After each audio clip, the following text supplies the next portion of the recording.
Hi. Appreciate you. Thank you. Ismael? David. I'm David Muir. I know who you are. You Watch do? you every night. ABC's World News Tonight with David Muir is America's most watched newscast. I experienced a lot of rejection, a lot of heartache. I'm a tough woman, but it's not easy. You're going to feel lonely. There was a lot of personal stuff in my life that was really falling apart. But Mom and Daddy didn't raise no quitter. Not everybody makes it. It's taken me a really long time to even get to this moment. The CMA Award for Album of the Year for Female Vocalist of the Year, Entertainer of the Year goes to Lainey Wilson. That was a mic drop. The Entertainer of the Year, baby. What she is doing right now is changing country music. I'm proud of myself. I really am. I have worked my ass off. Now it's time to see what's next. I do see the bell bottoms and the hat as my superhero outfit. There is a price to be paid every time a survivor shares their story. I will not be silenced. Do you feel the church accepted abuse? I wouldn't say accepted it as so much pretended it didn't exist. Yep, that's him. Yep. Ready? Kira Phillips with ABC News. Does your church protect sexual predators? The powerful new Impact by Nightline. Secrets of the 2x2 Church. There's nothing pretty about hearing this. Now streaming on Hulu. Hey, good morning, America. Good morning, America. Good morning, America. Are you ready? They are ready. Covering the biggest events in the country right now. There's a lot going on here. You don't just see it, you feel it. I'm in. I'm in. I'm in too. I'll be here. I am here and so happy. I'm in. I'm in too. Michael, George, Clara, Ginger. Babe Ruth, Hank Aaron, Shohei Ohtani, legends of the game. But now the list of greats redefined. From ABC News, Reclaim the Forgotten League, a side of the story of baseball you have never heard before like this. The award-winning podcast is back. Listen wherever you get your podcasts or scan the QR codes you see here. Reporting from Santa Fe, New Mexico, I'm Lindsay Davis. Wherever the story is, we'll take you there. You're streaming ABC News Live.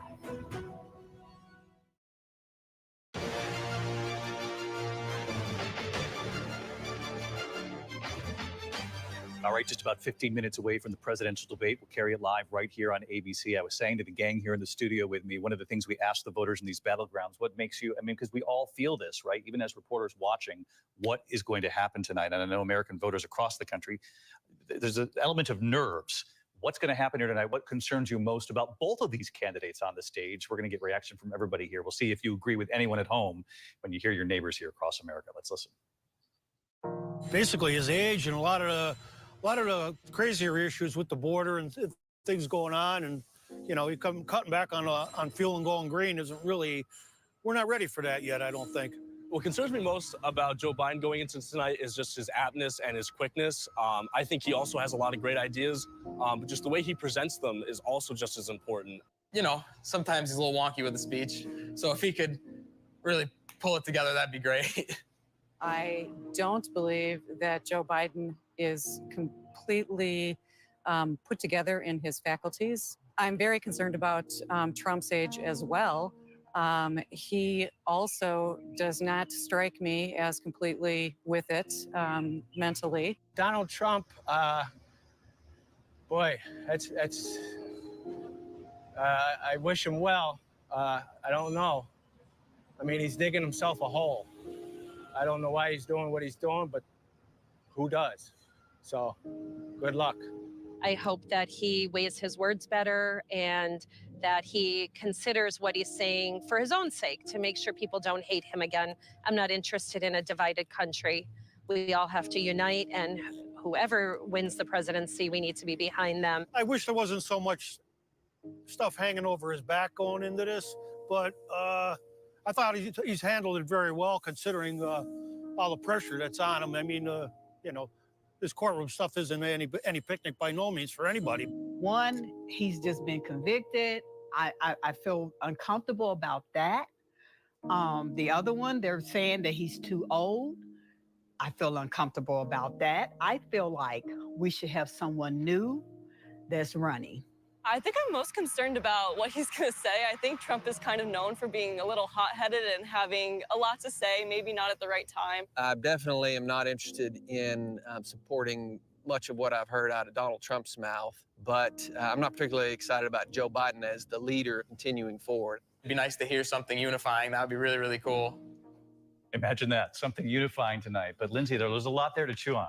You know, I want to go back to that 530 Ipsos poll because no question age is an issue, but on both sides, because Biden's mental fitness to be president, good or excellent, 27%. So you're talking about only a quarter of the voters who are thinking that he might be okay, age-wise, mental acuity-wise. But Trump, mental fitness to be president, good or excellent, 39%. So significantly more, but still fewer than half of the country thinking that he may be competent. You know, what I think that's interesting about this debate is that typically debates are about image learning, right? You're trying to get a sense of the person and their character. But here you have a former and a current president. So people already think that they know what they're getting with regard to image. But issues, obviously top of mind today, but image as far as how they present themselves, given the idea that age is a concern for so many, obviously equally important. Yeah, it's going to loom large. And John Carl, you and I were talking, these men do not like each other tonight. I mean, the bitterness, the anger. Trump refers to the Biden crime family. Biden talks about Trump as if he would destroy American democracy. There is no love lost between them. They have not seen each other since the last time they debated, because even though they ran against each other before, Trump did not invite Biden to the White House after the election, and he skipped his inauguration. I mean, these two men hate each other. Are we going to see them shaking hands tonight, Mary? That is one of the big questions. I mean, both campaigns are prepared for the fact that they may not even be able to give that traditional greeting on the stage. I mean, the last time they debated, it was during COVID, so it was a very different circumstance, but that is where we are. And I mean, listening to those voters, what is astounding to me is just how low the expectations are of these candidates, how low the bar is. The Biden campaign certainly knows that they have to bring it. The president has to show that he can do this. But as Lindsay was saying, politics is about perception. And beyond substance tonight, for so many voters, that is what is likely to be most important. No question. They're going to be standing. Thank you all. We'll come back to this conversation in just the other side of the break. They're going to be standing 8 feet apart, their mics off when they're not talking.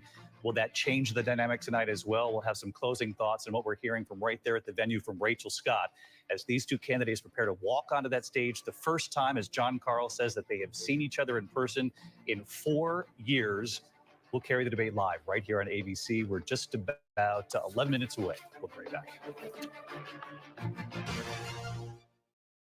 Why do so many people start their day here? From ABC News, this is Start Here. To be in the know and get a different take on the day's top stories. A lot of news today, so let's get into it. Listen now to the Daily News Podcast honored with 4 Edward R. Murrow Awards and see why the New York Times calls it a news podcast worth listening to.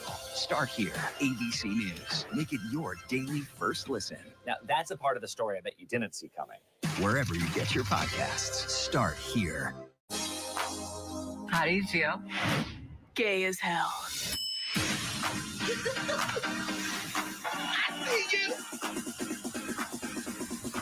I love it here. Is this real? 100%. I think you still look at me that way. Will you marry me? I want pageantry that takes months and months to plan. My girls have her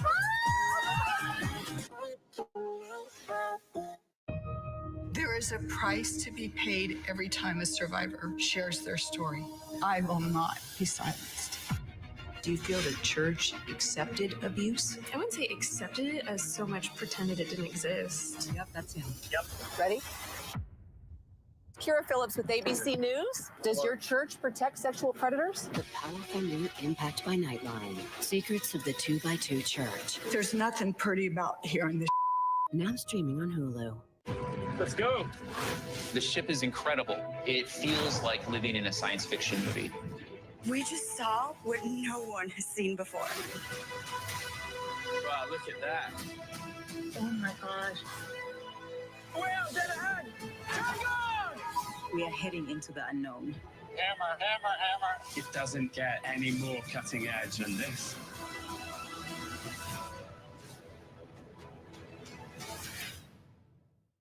coming of age in the 1980s, the Brat Pack was near the center of your cultural awareness. But for those of us experiencing it from the inside, the Brat Pack was something very different. The critics agree. Hated the Brat Pack. What a disaster. Why did we take it as an offense? I'm not going to say we were Beatles or anything. Well, we didn't sell Shea Stadium. 1985? I think we could. Are you ready to celebrate? Sunday, June 30th, across the country. See, experience some of the nation's greatest Pride celebrations all in one place as they happen live right here on ABC News Live. Pride across America. Celebrate joy, love, freedom, and pride. Sunday, June 30th, starting at 11 a.m. Eastern Time. Streaming on ABC News Live and stream on Hulu. You're watching America's #1 streaming news. Keep streaming with ABC News Live. Welcome back to ABC News Live coverage. The preparation for this debate, we're about 8 minutes away. We're going to carry the debate live here on ABC in just a few minutes from now, and you just want to be behind the scenes in these debate halls. I mean, you do. You want to know who's there, what the rules are. They're going to be 8 feet from one another. They cannot bring any pre-written notes. They can't even talk to advisors. There will be 2 commercial breaks. Can't even talk to anyone on the team during the breaks, not even family members. That room is going to be very lonely. Donald Trump, Joe Biden, and the moderators. I want to bring in Donna Brazile. Donna, if you were behind the podium, behind the wall with Joe Biden right now, the president, what would you tell him? How would you get him excited and revved up heading out there? What would you say? What do you need to do, Mr. President? Well, I would remind Joe Biden of the scripture, Psalm 19, may the words of my mouth and the meditation of my heart be acceptable. He's a man who has overcome a lot. He's also a wonderful and great public servant. So I would just encourage him to go out there and to lean on his faith. Reince Priebus, you have led the debate team before for Donald Trump in years past. If you were behind the scenes, what would you say to Donald Trump tonight, to the former president? What does he need to do out there on that stage? I tell him, Mr. President, be in good spirits, be lighthearted, but go to Joe Biden and tell him he needs the answer for the economy, immigration, the lawlessness in the streets, and what's happening on the world stage. Stick to the issues and have a good time. Reince, thank you. Thank you, Donna. Let's get right to Rachel Scott. She's live at the debate hall. She's in the spin room where they will be spinning after the debate for each candidate. Rachel, what more have you learned? We know the First Lady Jill Biden is there. Do we know anything about Melania Trump or any other members of the Trump family? Yeah, we heard from the First Lady Jill Biden. She said that she would be traveling here to the debate. I just got off the phone with one source, and we have confirmed that Melania Trump, the wife of former President Donald Trump, is not at tonight's debate. We do know that Lara Trump is here. She obviously is now leading the Republican National Committee. But right now, this is a stark contrast to former President Donald Trump's last debate where he was surrounded by family, David. Martha, you and I have sat at that moderator's desk so many times. When you turn around, you see the family there, and you know it makes a difference for these candidates. That will not happen tonight. That's exactly right. They can look in their eyes. They can get that sort of encouragement from their families. The debates that we have done, the families were there. I remember Donald Trump taking us backstage to say hi to Melania in the 2016 debate with Hillary Clinton. Bill Clinton was there. You can just look them in the eye and it gives you encouragement. Not tonight. Less than 5 minutes until this debate. We're going to carry it, of course, live here on ABC. A final thought from everybody here at the desk on what they're watching for. We're so curious what you're watching for at home. We'll be right back after the break. Stay tuned right here on ABC.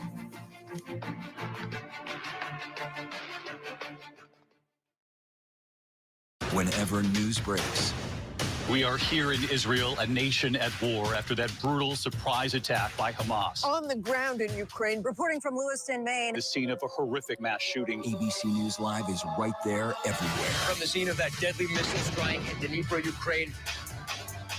Reporting from the earthquake in Turkey. In Rolling Fork, this tornado tore through this little town. From the most devastating disaster in Hawaii. From Charleston, South Carolina, on the 2024 campaign trail. In Iceland. Let's go.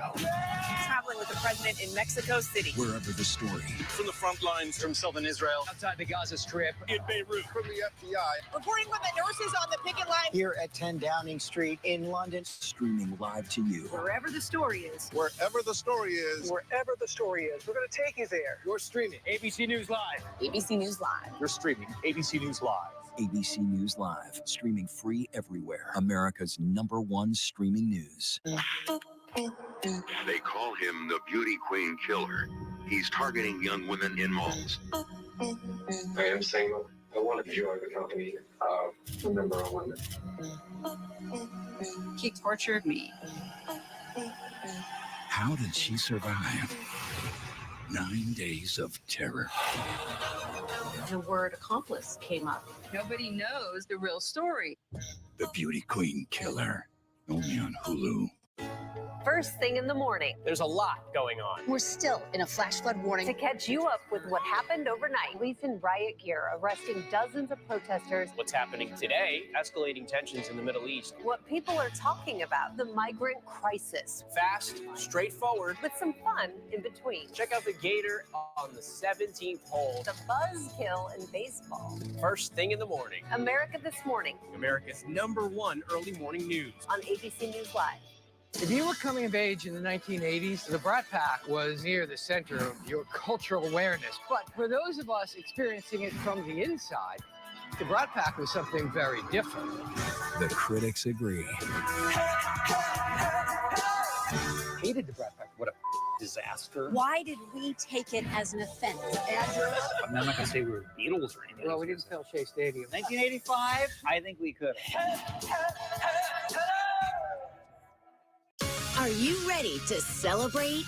Sunday, June 30th, across the country. See, experience some of the nation's greatest pride celebrations all in one place as they happen live right here on ABC News Live. Pride across America. Celebrate joy, love, freedom, and pride. Sunday, June 30th, starting at 11 a.m. Eastern Time. Streaming on ABC News Live and stream on Hulu. ABC's David Muir, the most watched newscast in America. More Americans watch World News Tonight with David Muir than any other newscast. From the 2024 campaign trail in Erie, Pennsylvania, I'm Rachel Scott. Wherever the story is, we'll take you there. You're streaming ABC News Live. Just 2 minutes away here from the top of the hour, the presidential debate watched by likely tens of millions in this country. John Carl, we're going to go right around the desk. We'll start with you. What are you going to be watching for? Biden has more to win and more to lose in this debate. Does he show that he has the energy and mental toughness to take on Donald Trump? And does Donald Trump show that he has the discipline to erase concerns about his chaos? Mary? Can the president walk this fine line of landing his punches, going on the attack, but also appearing to be a steady leader in the room? I'm told he's been practicing, rehearsing this. Trump's going to try and rattle him. Can he avoid getting dragged into the mud? 1,344 days since these two were last in the same place, same time. I just want to see their interaction, their energy, their attitude toward each other. Both of them have to go beyond that low bar that everybody has set for them. Just being chaotic or just answering the questions correctly. They have to go beyond that and make people want to vote. All right, ABC News coverage. We bring you the debate starting right now. President Biden, former President Trump. They both want your vote and both want a second term. Right now, live, they finally face each other in front of a divided nation. I just want to debate this guy. Make my day, pal. Now, from ABC News World Headquarters, David Muir. Good evening again, everyone. We are just seconds away from bringing you this presidential debate, this pivotal moment in the 2024 race for the White House. President Biden and Donald Trump about to take the stage for tonight's first presidential debate in Atlanta, the first time a sitting president and a former president go head-to-head. President Biden intensely preparing at Camp David, Donald Trump with policy sessions behind the scenes. We will now see how their strategies pay off. Tonight's debate is hosted by CNN and airing right here on ABC. The presidential debate with President Biden, former President Trump, starts right now. Highest office. Each will make his case to the American people with just over 4 months until Election Day. Good evening, I'm Dana Bash, anchor of CNN's Inside Politics and co-anchor of State of the Union. I'm Jake Tapper, anchor of CNN's The Lead and co-anchor of State of the Union. Dana and I will co-moderate this evening. Our job is to facilitate a debate between the two candidates tonight. Before we introduce them, we want to share the rules of the debate with the audience at home. Former President Trump will be on the left side of the screen. President Biden will be appearing on the right. A coin toss determines their positions. Each candidate will have 2 minutes to answer a question and 1 minute each for responses and rebuttals. An additional minute for follow-up, clarification, or response is at the moderator's discretion. When it's time for a candidate to speak, his microphone will be turned on and his opponent's microphone will be turned off. Should a candidate interrupt when his microphone is muted, he will be difficult to understand for viewers at home. At the end of the debate, each candidate will get 2 minutes for closing statements. There is no studio audience tonight. Pre-written notes, props, or contact with campaign staff are not permitted during the debate. By accepting our invitation to debate, both candidates and their campaigns agreed to accept these rules. Now, please welcome the 46th President of the United States, Joe Biden. Folks, how are you?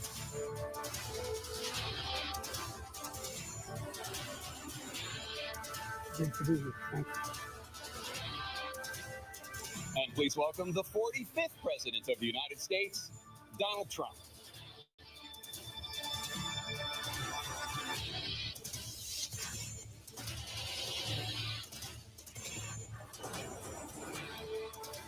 Gentlemen, thanks so much for being here. Let's begin the debate, and let's start with the issue that voters consistently say is their top concern, the economy. President Biden, inflation has slowed, but prices remain high. Since you took office, the price of essentials has increased. For example, a basket of groceries that cost $100 then now costs more than $120. And typical home prices have jumped more than 30%. What do you say to voters who feel they are worse off under your presidency than they were under President Trump? We got to take a look at what I was left when I became president and what Mr. Trump left me. We had an economy that was in free fall. The pandemic was so badly handled. Many people were dying. All he said was, it's not that serious. Just inject a little bleach into your arm. You'll be all right. The economy collapsed. There were no jobs. Unemployment rate rose to 15%. It was terrible. And so what we had to do is try to put things back together again. And that's exactly what we began to do. We created 15,000 new jobs, and we brought out the position where we have 800,000 new manufacturing jobs. But there's more to be done. There's more to be done. Working class people are still in trouble. I come from Scranton, Pennsylvania. I come of a household where the kitchen table, if the things weren't able to be met during the month, it was a problem. Price of eggs, the price of gas, the price of housing, the price of a whole range of things. That's why I'm working so hard to make sure I deal with those problems. And we're going to make sure that we reduce the price of housing. We're going to make sure we build 2 million new units. We're going to make sure we cap rents so corporate greed can't take over. The combination, what I was left with in corporate greed, is the reason why we're in this problem right now. In addition to that, we're in a situation where if you take a look at all that was done in his administration, he didn't do much at all. By the time he left, things were in chaos. Literally chaos. And so we put things back together. We created, I said, those jobs. We make sure we had a situation where we brought down the price of prescription drugs, which is a major issue for many people, to $15 for a insulin shot as opposed to $400. No senior has to pay more than $200 for any drug, all the drugs they can include beginning next year. In a situation and we're going to make that available to everybody, to all Americans. So we're working to bring down the price of around the kitchen table, and that's what we're going to get done. Thank you. President Trump? We have the greatest economy in the history of our country. We have never done so well. Everybody was amazed by it. Other countries were copying us. We got hit with COVID. And when we did, we spent the money necessary so we wouldn't end up in a Great Depression, the likes of which we had in 1929. By the time we finished, so we did a great job. We got a lot of credit for the economy, a lot of credit for the military, and no wars and so many other things. Everything was rocking good. But the thing we never got the credit for, and we should have, is getting us out of that COVID mess. He created mandates. That was a disaster for our country. But other than that, we had given them back a country where the stock market actually was higher than pre-COVID, and nobody thought that was even possible. The only jobs he created are for illegal immigrants and bounce back jobs, the bounce back from the COVID. He has not done a good job. He's done a poor job, and inflation's killing our country. It is absolutely killing us. Thank you. President Biden? Well, look, the greatest economy in the world. He's the only one who thinks that, I think. I don't know anybody else who thinks he had the greatest economy in the world.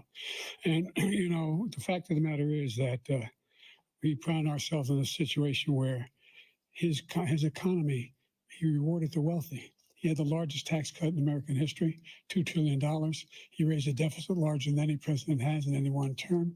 He's the only president other than Herbert Hoover who's lost more jobs than he had when he began, since Herbert Hoover. The idea that he did something that was significant, and the military, you know, when he was president, they were still killing people in Afghanistan. He didn't do anything about that. When he was president, we were still finding ourselves in a position where you had a notion that we were this safe country. The truth is, I'm the only president this century that doesn't have this decade, that doesn't have any troops dying anywhere in the world like he did. President Trump, I want to follow up if I can. Am I allowed to respond to him? Well, I'm going to ask you a follow-up. You can do whatever you want with the minute that we give you. I want to follow up. You want to impose a 10% tariff on all goods coming into the U.S. How will you ensure that that doesn't drive prices even higher? It's not going to drive them higher. It's just going to cost countries that have been ripping us off for years, like China and many others, in all fairness to China. It's going to just force them to pay us a lot of money, reduce our deficit tremendously, and give us a lot of power for other things. But he made a statement. The only thing he was right about is I gave you the largest tax cut in history. I also gave you the largest regulation cut in history. That's why we had all the jobs. And the jobs went down, and then they bounced back, and he's taking credit for bounce back jobs. You can't do that. He also said he inherited 9% inflation. No, he inherited almost no inflation, and it stayed that way for 14 months. And then it blew up under his leadership because they spent money like a bunch of people that didn't know what they were doing. And they don't know what they were doing. It was the worst, probably the worst administration in history. There's never been. And as far as Afghanistan is concerned, I was getting out of Afghanistan, but we were getting out with dignity, with strength, with power. He got out. It was the most embarrassing day in the history of our country's life. President Trump, over the last 8 years, under both of your administrations, the national debt soared to record highs. And according to a new nonpartisan analysis, President Trump, your administration approved $8.4 trillion in new debt. Well, so far, President Biden, you've approved $4.3 trillion in new debt. So, former President Trump, many of the tax cuts that you signed into law are set to expire next year. You want to extend them and go even further, you say. With the U.S. facing trillion-dollar deficits and record debt, why should top earners and corporations pay even less in taxes than they do now?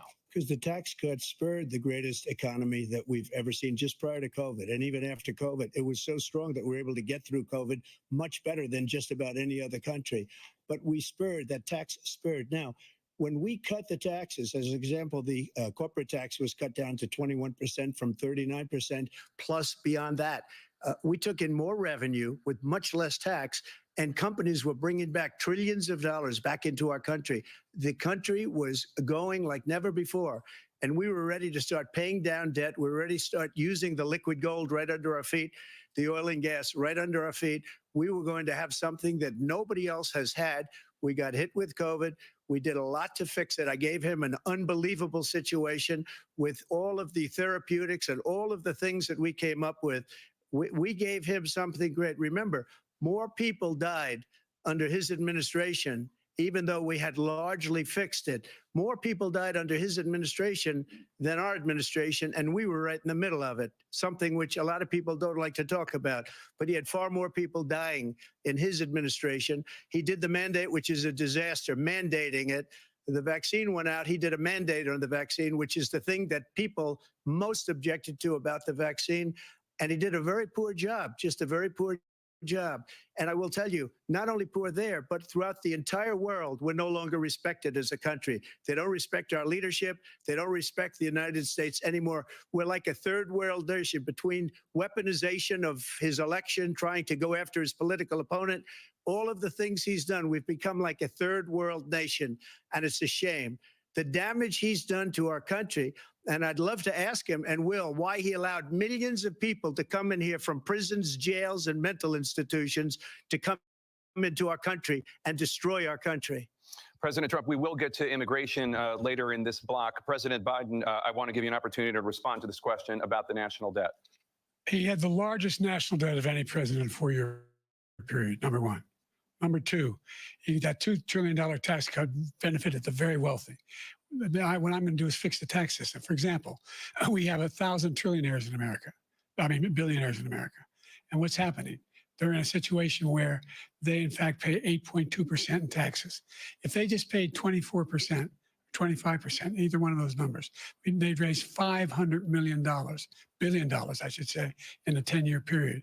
We'd be able to wipe out his debt. We'd be able to help make sure that all those things we need to do, child care, elder care, making sure that we continue to strengthen our healthcare system, making sure that we're able to make every single solitary person eligible for what I've been able to do with the COVID, with dealing with everything we have to do with, look, if we finally beat Medicare. Thank you, President Biden. President Trump?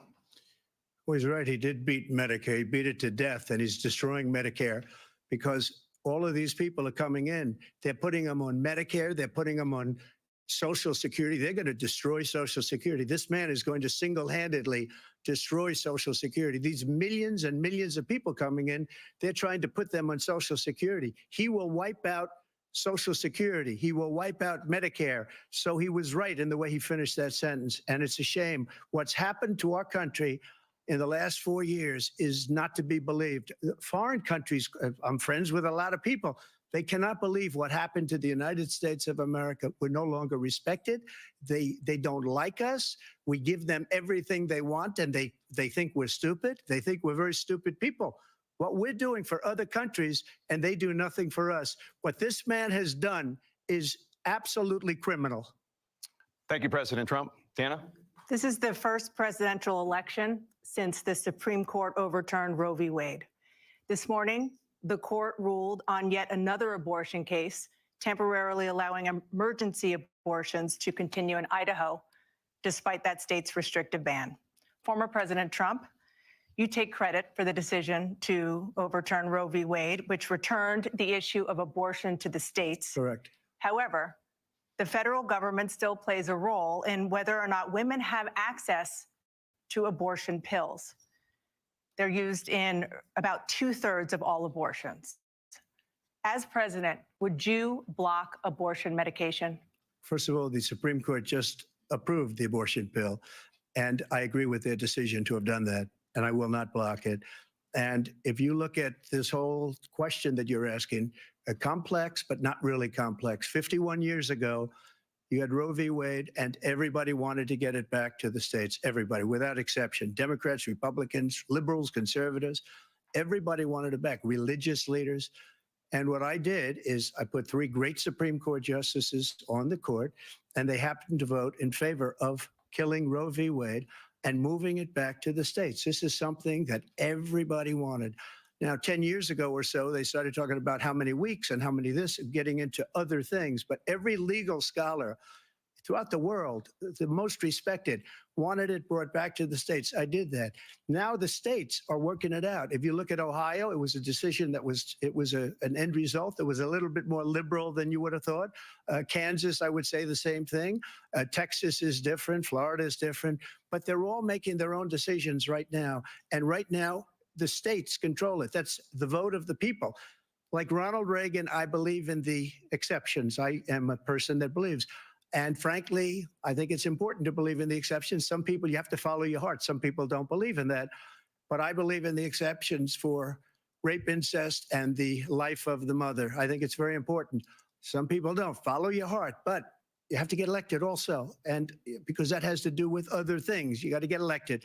The problem they have is they're radical because they will take the life of a child in the 8th month, the 9th month, and even after birth. After birth, if you look at the former governor of Virginia, he was willing to do this. He said, we'll put the baby aside and we'll determine what we do with the baby, meaning we'll kill the baby.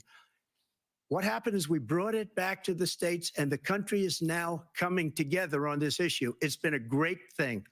Thank you. President Biden? It's been a terrible thing, what you've done. The fact is that the vast majority of constitutional scholars supported Roe when it was decided, supported Roe. And that's this idea that they're all against it is just ridiculous. And this is the guy who says the state should be able to have it. We're in a state where in 6 weeks, you don't even know whether you're pregnant or not, but you cannot see a doctor, and have him decide on what your circumstances are, whether you need help. The idea that states are able to do this is a little like saying we're going to turn civil rights back to the states, let each state have a different rule. look, there's so many young women who have been, including a young woman who just was murdered, and he went to the funeral. The idea that she was murdered by an immigrant coming in, they talk about that. But here's the deal: there's a lot of young women who are being raped by their in-laws, by their spouses, brothers and sisters, it's just ridiculous, and they can do nothing about it. And they try to arrest them when they cross state lines. Thank you. There have been many young women murdered by the same people he allows to come across our border. We have a border that's the most dangerous place anywhere in the world, considered the most dangerous place anywhere in the world. And he opened it up, and these killers are coming into our country, and they are raping and killing women. And it's a terrible thing. As far as the abortion is concerned, it is now back with the states. The states are voting. In many cases, it's frankly a very liberal decision. In many cases, it's the opposite. But they're voting, and it's bringing it back to the vote of the people, which is what everybody wanted, including the founders, if they knew about this issue, which frankly they didn't. But they would have, everybody wanted brought back. Ronald Reagan wanted it brought back. He wasn't able to get it. Everybody wanted it brought back, and many presidents had tried to get it back. I was the one to do it. And again, this gives it the vote of the people, and that's where they wanted it. Every legal scholar wanted it that way. Staying on the topic of abortion, President Biden, 7 states, I'll let you do that. This is the same topic. 7 states have no legal restrictions on how far into a pregnancy a woman can obtain an abortion. Do you support any legal limits on how late a woman should be able to terminate a pregnancy? I supported Roe v. Wade, which had 3 trimesters. First time is between the woman and the doctor. Second time is between the doctor and an extreme situation. The third time is between the doctor, between the woman and the state. The idea that the politicians, that the founders wanted the politicians to be the ones making decisions about women's health is ridiculous. That's the last. No politician should be making that decision. A doctor should be making those decisions. That's how it should be run. That's what you're going to do. And if I'm elected, I'm going to restore Roe v. Wade. So that means he can take the life of the baby in the 9th month and even after birth, because some states, Democrat run, take it after birth. Again, the former governor of Virginia, put the baby down, then we decide what to do with it. So he's willing to, as we say, rip the baby out of the womb in the 9th month and kill the baby. Nobody wants that to happen, Democrat or Republican. Nobody wants it to happen. That is simply not true. The Roe v. Wade does not provide for that. That's not the circumstance. Only if a woman's life is in danger, she's going to die. That's the only circumstance in which that can happen. But we are not for late-term abortion, period, period, period. Under Roe v. Wade, you have late-term abortion. You can do whatever you want, depending on the state. You can do whatever you want. We don't think that's a good thing. We think it's a radical thing. We think the Democrats are the radicals, not the Republicans. For 51 years, that was the law. 51 years, constitutional scholarship said it was the right way to go. 51 years, and it was taken away because this guy put very conservative members on the Supreme Court. He takes credit for taking it away. What's he going to do? What's he going to do, in fact, if the MAGA Republicans, he gets elected and the MAGA Republicans control the Congress and they pass a universal ban on abortion, period, across the board at 6 weeks or 7 or 8 or 10 weeks, something very, very conservative. Is he going to sign that bill? I'll veto it. He'll sign it. Thank you. Let's turn now to the issue of immigration and border security. President Biden, a record number of migrants have illegally crossed the southern border on your watch. Overwhelming border states and overburdening cities such as New York and Chicago, and in some cases causing real safety and security concerns. Given that, why should voters trust you to solve this crisis? Because we worked very hard to get a bipartisan agreement that not only changed all of that, it made sure that we are in a situation where you had no circumstance where they could come across the border with the number of border police there are now. We significantly increased the number of asylum officers, significantly. By the way, the Border Patrol endorsed my position. In addition to that, we found ourselves in a situation where when he was president, he was separating babies from their mothers, putting them in cages, making sure the families were separated. That's not the right way to go. What I've done since I've changed the law, what's happened? I've changed it in a way that now you're in a situation where there are 40% fewer people coming across the border illegally. That's better than when he left office.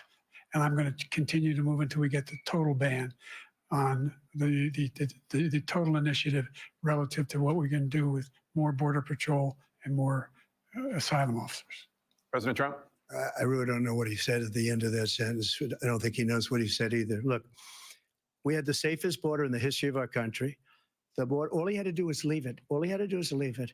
He decided to open up our border, open up our country to people that are from prisons, people that are from mental institutions, insane asylum, terrorists. We have the largest number of terrorists coming into our country right now, all terrorists all over the world, not just in South America, all over the world. They come from the Middle East, everywhere, all over the world, they're pouring in. And this guy just left it open. And he didn't need legislation because I didn't have legislation. I said, close the border. We had the safest border in history. In that final couple of months of my presidency, we had, according to Border Patrol, who is great, and by the way, who endorsed me for president, but I won't say that, but they endorsed me for president. Brandon, just speak to him.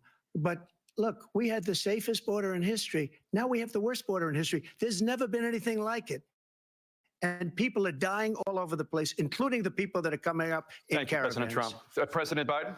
The only terrorist who's done anything crossing the border is one who came along and killed three, and his administration killed an Al-Qaeda person coming in, and his administration killed three American soldiers, That's the only terrorist that's there.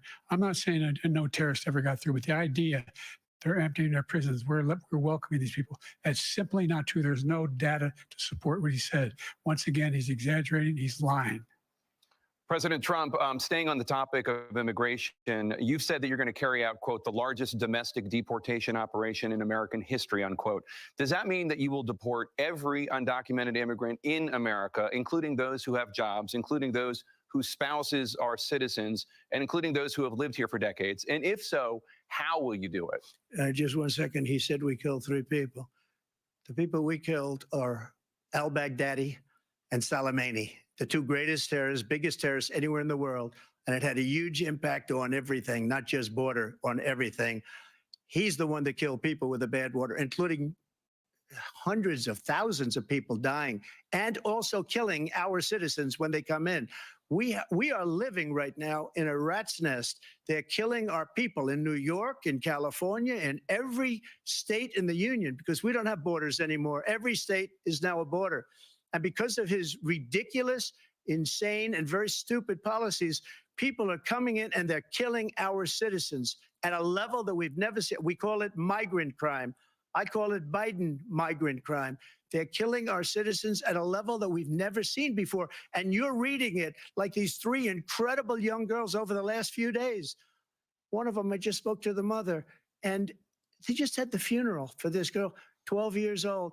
This is horrible what's taken place. What's taken place in our country, we're literally an uncivilized country now. He doesn't want it to be. He just doesn't know. He opened the borders. Nobody's ever seen anything like. And we have to get a lot of these people out, and we have to get them out fast because they're going to destroy our country. Just take a look at where they're living. They're living in luxury hotels in New York City and other places. Our veterans are on the street. They're dying because he doesn't care about our veterans. He doesn't care. He doesn't like the military at all. And he doesn't care about our veterans. Nobody been worse. I had the highest approval rating for veterans taking care of the VA. He has the worst. He's gotten rid of all the things that I approved. Joyce, that I got through Congress, all of the different things I approved, they abandoned. We had by far the highest, and now it's down in less than half because he's done all these great things that we did. And I think he did it just because I approved it, which is crazy. But he has killed so many people at our border by allowing all of these people to come in. And it's a very sad day in America. President Biden, you have the mic. Every single thing he said is a lie. Every single one. For example, veterans are a hell of a lot better off since I passed the PACT Act. 1 million of them now have insurance, and their families have it. Their families have it because what happened, whether it was Agent Orange or burn pits, they're all being covered now. And his group opposed that. We're also in a situation where we have great respect for veterans. My son spent a year in Iraq, living right next to one of those burn pits, came back with stage 4 glioblastoma. I was recently in France for D-Day, and I spoke all about those heroes that died. I went to the World War II cemetery World War I cemetery he refused to go to. He was standing with his 4-star general, and he told me, he said, I don't want to go in there because they're a bunch of losers and suckers. My son was not a loser, was not a sucker. You're the sucker. You're the loser. President Trump? First of all, that was a made-up quote, suckers and losers. They made it up. It was in a third-rate magazine that's failing, like many of these magazines. He made that up. He put it in commercials. We've notified him. We had 19 people that said I didn't say it. And think of this. Who would say I'm at a cemetery or I'm talking about our veterans? Because nobody's taken better care. I'm so glad this came up and he brought it up. There's nobody that's taken better care of our soldiers than I have. To think that I would, in front of generals and others, say suckers and losers. We have 19 people that said it was never said by me. It was made up by him, just like Russia was made up, just like the 51 intelligence agents are made up, just like the new thing with the 16 economists are talking. It's the same thing. 51 intelligence agents said that the laptop was Russia disinformation. It wasn't. That came from his son, Hunter. It wasn't Russia disinformation. He made up the suckers and losers, so he should apologize to me right now. 4-star general standing to your side who was on your staff who said you said it, period. That's number one. And number two, the idea that I have to apologize to you for anything along the line. We've done more for veterans than any president has in American history. And they now are in their family. The only sacred obligation we have as a country is to care for our veterans when they come home and their families and equip them when they go to war. That's what we're doing. That's what the VA is doing now. They're doing more for veterans than ever before in our history. All right. Thank you so much. Let's move to the topic of foreign policy. I want to begin with Russia's war against Ukraine, which is now in its third year. Former President Trump, Russian President Vladimir Putin says he'll only end this war if Russia keeps the Ukrainian territory it has already claimed and Ukraine abandons its bid to join NATO. Are Putin's terms acceptable to you? First of all, our veterans and our soldiers can't stand this guy. They can't stand him. They think he's the worst commander-in-chief, if that's what you call him, that we've ever had. They can't stand him. So let's get that straight. And they like me more than just about any of them. And that's based on every single bit of information. As far as Russia and Ukraine, if we had a real president, a president that knew, that was respected by Putin, he would have never invaded Ukraine. A lot of people are dead right now, much more than people know. You know, they talk about numbers. You can double those numbers, maybe triple those numbers. He did nothing to stop it. In fact, I think he encouraged Russia from going in. I'll tell you what happened. He was so bad with Afghanistan. It was such a horrible embarrassment, most embarrassing moment in the history of our country, that when Putin watched that and he saw the incompetence, that he should have fired those generals, like I fired the one that you mentioned. And so he's got no love lost, but he should have fired those generals. No general got fired for the most embarrassing moment in the history of our country, Afghanistan, where we left billions of dollars of equipment behind. We lost 13 beautiful soldiers and 38 soldiers were obliterated. And by the way, we left people behind too. We left American citizens behind. When Putin saw that, he said, you know what? I think we're going to go in and maybe take this was his dream. I talked to him about it, his dream. The difference is he never would have invaded Ukraine, never. Just like Israel would have never been invaded in a million years by Hamas. You know why? Because Iran was broke with me. I wouldn't let anybody do business with them. They ran out of money. They were broke. They had no money for Hamas. They had no money for anything, no money for terror. That's why you had no terror at all during my administration. This place, the whole world is blowing up under him. President Biden? I've never heard so much malarkey in my whole life. Look, the fact of the matter is that we're in a situation where, let's take the last point first. Iran attacked American troops, caused brain damage for a number of these troops, and he did nothing about it. Recently, not when he was president, they attacked. He said they're just having headaches. That's all it is. He didn't do a thing when the attack took place, number one. Number two, we got over 100,000 Americans and others out of Afghanistan during that airlift. Number three, we found ourselves in a situation where, if you take a look at what Trump did in Ukraine, this guy told Trump, do whatever you want and do whatever you want. And that's exactly what Trump did. to Putin, encourage him, do whatever you want. And he went in. And listen to what he said when he went in. He was going to take Kyiv in 5 days, remember? Because it's part of the old Soviet Union. That's what he wanted to reestablish, Kyiv. And he, in fact, didn't do it at all. He wasn't able to get it done. And they've lost thousands and thousands of troops, 500,000 troops. President Trump, I as I never come back said to that. you for 1 minute, I just want to go back to my original question, which is, are Putin's terms acceptable to you? Keeping the territory in Ukraine? Acceptable. No, they're not acceptable. But look, this is a war that never should have started. If we had a leader in this war, he led everybody along. He's given $200 billion now or more to Ukraine. He's given $200 billion. That's a lot of money. I don't think there's ever been anything like it. Every time that Zelensky comes to this country, he walks away with $60 billion. He's the greatest salesman ever. And I'm not knocking him. I'm not knocking anything. I'm only saying the money that we're spending on this war, and we shouldn't be spending, it should have never happened. I will have that war settled between Putin and Zelensky as president-elect before I take office on January 20th. I'll have that war settled. People being killed so needlessly, so stupidly, and I will get it settled, and I'll get it settled fast before I take office. President Biden, you have a minute. The fact is that Putin is a war criminal. He's killed thousands and thousands of people. And he has made one thing clear. He wants to reestablish what was part of the Soviet Empire, not just a piece. He wants all of Ukraine. That's what he wants. And then you think he'll stop there? Do you think he'll stop when if he takes Ukraine? What do you think happens to Poland? What do you think of Belarus? What do you think happens to those NATO countries? And so if you want a war, you ought to find out what he's going to do, because if in fact he does what he says and walks away, by the way, all that money we give Ukraine are from weapons we make here in the United States. We give them the weapons, not the money at this point. And our NATO allies have produced as much funding for Ukraine as we have. That's why we're strong. Thank you. Moving on to the Middle East.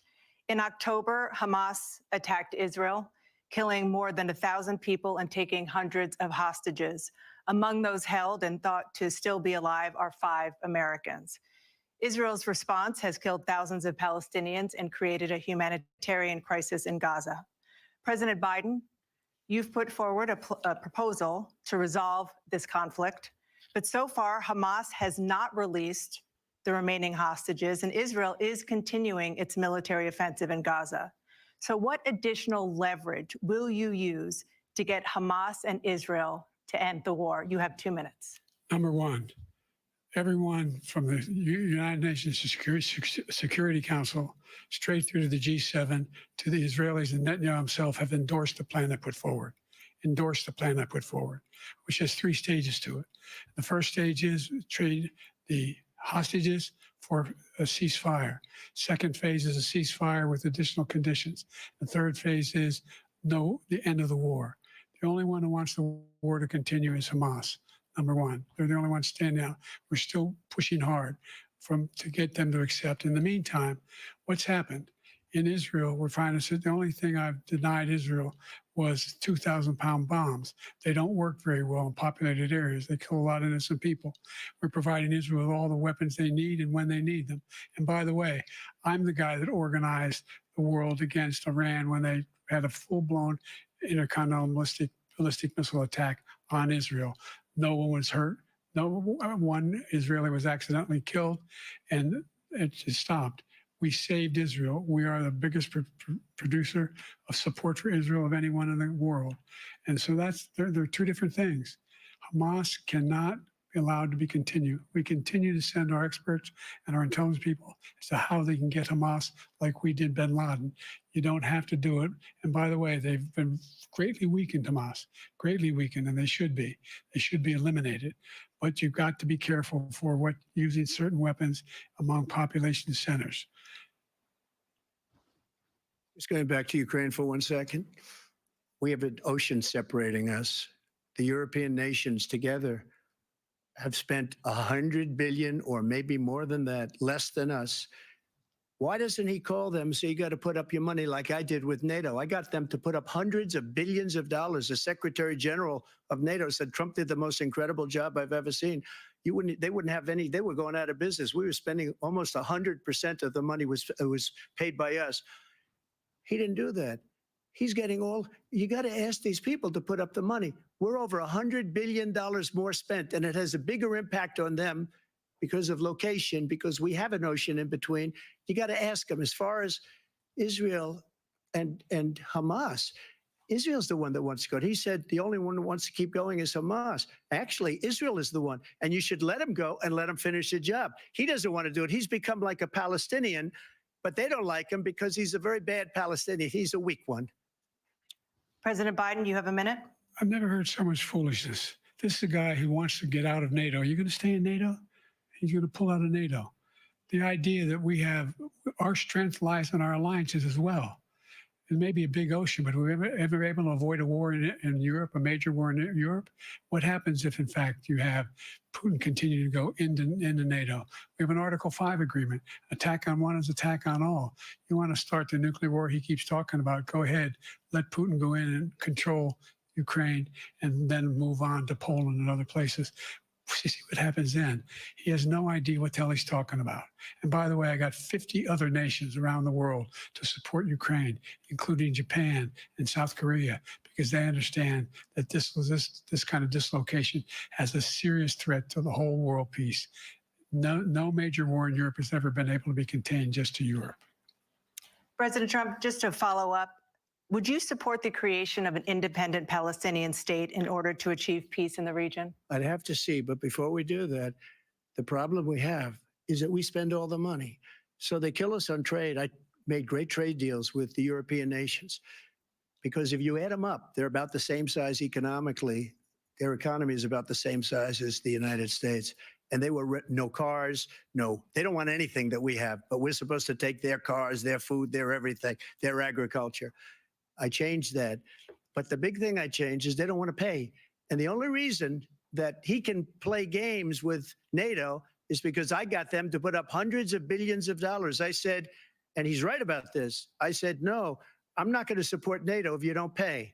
They asked me that question. Would you guard us against Russia at a very secret meeting of the 28 states at that time, nations at that time? And I said, no, if you don't pay, I won't do that. And you know what happened? Billions and billions of dollars came flowing in the next day and the next months. But now we're in the same position. We're paying everybody's bills. Let's turn to the issue of democracy. Former President Trump, I want to ask you about January 6, 2021. After you rallied your supporters that day, some of them stormed the Capitol to stop the constitutionally mandated counting of electoral votes. As president, you swore an oath to, quote, preserve, protect, and defend, unquote, the Constitution. What do you say to voters who believe that you violated that oath through your actions and inaction on January 6th and worry that you'll do it again? Well, I don't think too many believe that. And let me tell you about January 6th. On January 6th, we had a great border. Nobody coming through, very few. On January 6th, we were energy independent. On January 6th, we had the lowest taxes ever. We had the lowest regulations ever. On January 6th, we were respected all over the world. All over the world, we were respected. And then he comes in, and we're now laughed at. We're like a bunch of stupid people. What happened to the United States' reputation under this man's leadership is horrible, including weaponization, which I'm sure at some point you'll be talking about, where he goes after his political opponent because he can't beat him fair and square. You have 80 seconds left. My question was, what do you say to those voters who believe that you violated your constitutional oath through your actions and inaction on January 6, 2021, and worry that you'll do it again? Well, I didn't say that to anybody. I said peacefully and patriotically. And Nancy Pelosi, if you just watched the news from 2 days ago, on tape to her daughter, who's a documentary filmmaker, they say, but she's saying, oh, no, it's my responsibility. I was responsible for this because I offered her 10,000 soldiers or National Guard, and she turned them down. And the mayor in writing, by the way, the mayor in writing turned it down, the mayor of D.C. They turned it down. I offered 10,000 because I could see I had virtually nothing to do. They asked me to go make a speech. I could see what was happening. Everybody was saying they're going to be there on January 6th. They're going to be there. And I said, you know what? There's a lot of people coming. You could feel it. You could feel it too, and you could feel it. And I said, they ought to have some National Guard or whatever. And I offered it to her. And she now admits that She turned it down. And it was the same day she was, I don't know, she can't be very happy with her daughter because it made her into a liar. She said, I take full responsibility for January 6th. President Biden? Look, he encouraged those folks to go up on Capitol Hill, number one. I sat in the dining room off the Oval Office. He sat there for 3 hours watching, begging, being begged by his vice president and a number of his colleagues on the Republican side as well to do something, to call for a stop, to end it. Instead, they talked about these people being patriots and great patrons of America. In fact, he says he'll now forgive them for what they've done. They've been convicted. He says he wants to commute their sentences and say that no. But he went to every single court in the nation. I don't know how many cases. Scores of cases, including the Supreme Court, and they said, no, this guy is responsible for doing what was done. He didn't do a damn thing, and these people should be in jail, and they should be the ones who are being held accountable. And he wants to let them all out. And now he says if he loses again, such a whiner that he is, that it could be a bloodbath. Thank you, President Biden. President Trump? What they've done to some people that are so innocent, you ought to be ashamed of yourself. What you have done, how you've destroyed the lives of so many people. When they ripped down Portland, when they ripped down many other cities, you go to Minnesota, Minneapolis, what they've done there with the fires all over the city. If I didn't bring in the National Guard, that city would have been destroyed. When you look at all of they took over big chunks of Seattle. I was all set to bring in the National Guard. They heard that, they saw them coming, and they left immediately. What he said about this whole subject is so off. Peacefully patriotic. One other thing, the Unselect Committee, which is basically two horrible Republicans that are all gone now out of office, and Democrats, all Democrats, they destroyed and deleted all of the information they found because they found out we were right. We were right. And they deleted and destroyed all of the information. They should go to jail for that. If a Republican did that, they'd go to jail. Thank you, President Trump. President Biden, I want to give you a minute. The only person on this stage is a convicted felon is the man I'm looking at right now. And the fact of the matter is, what he's telling you is simply not true.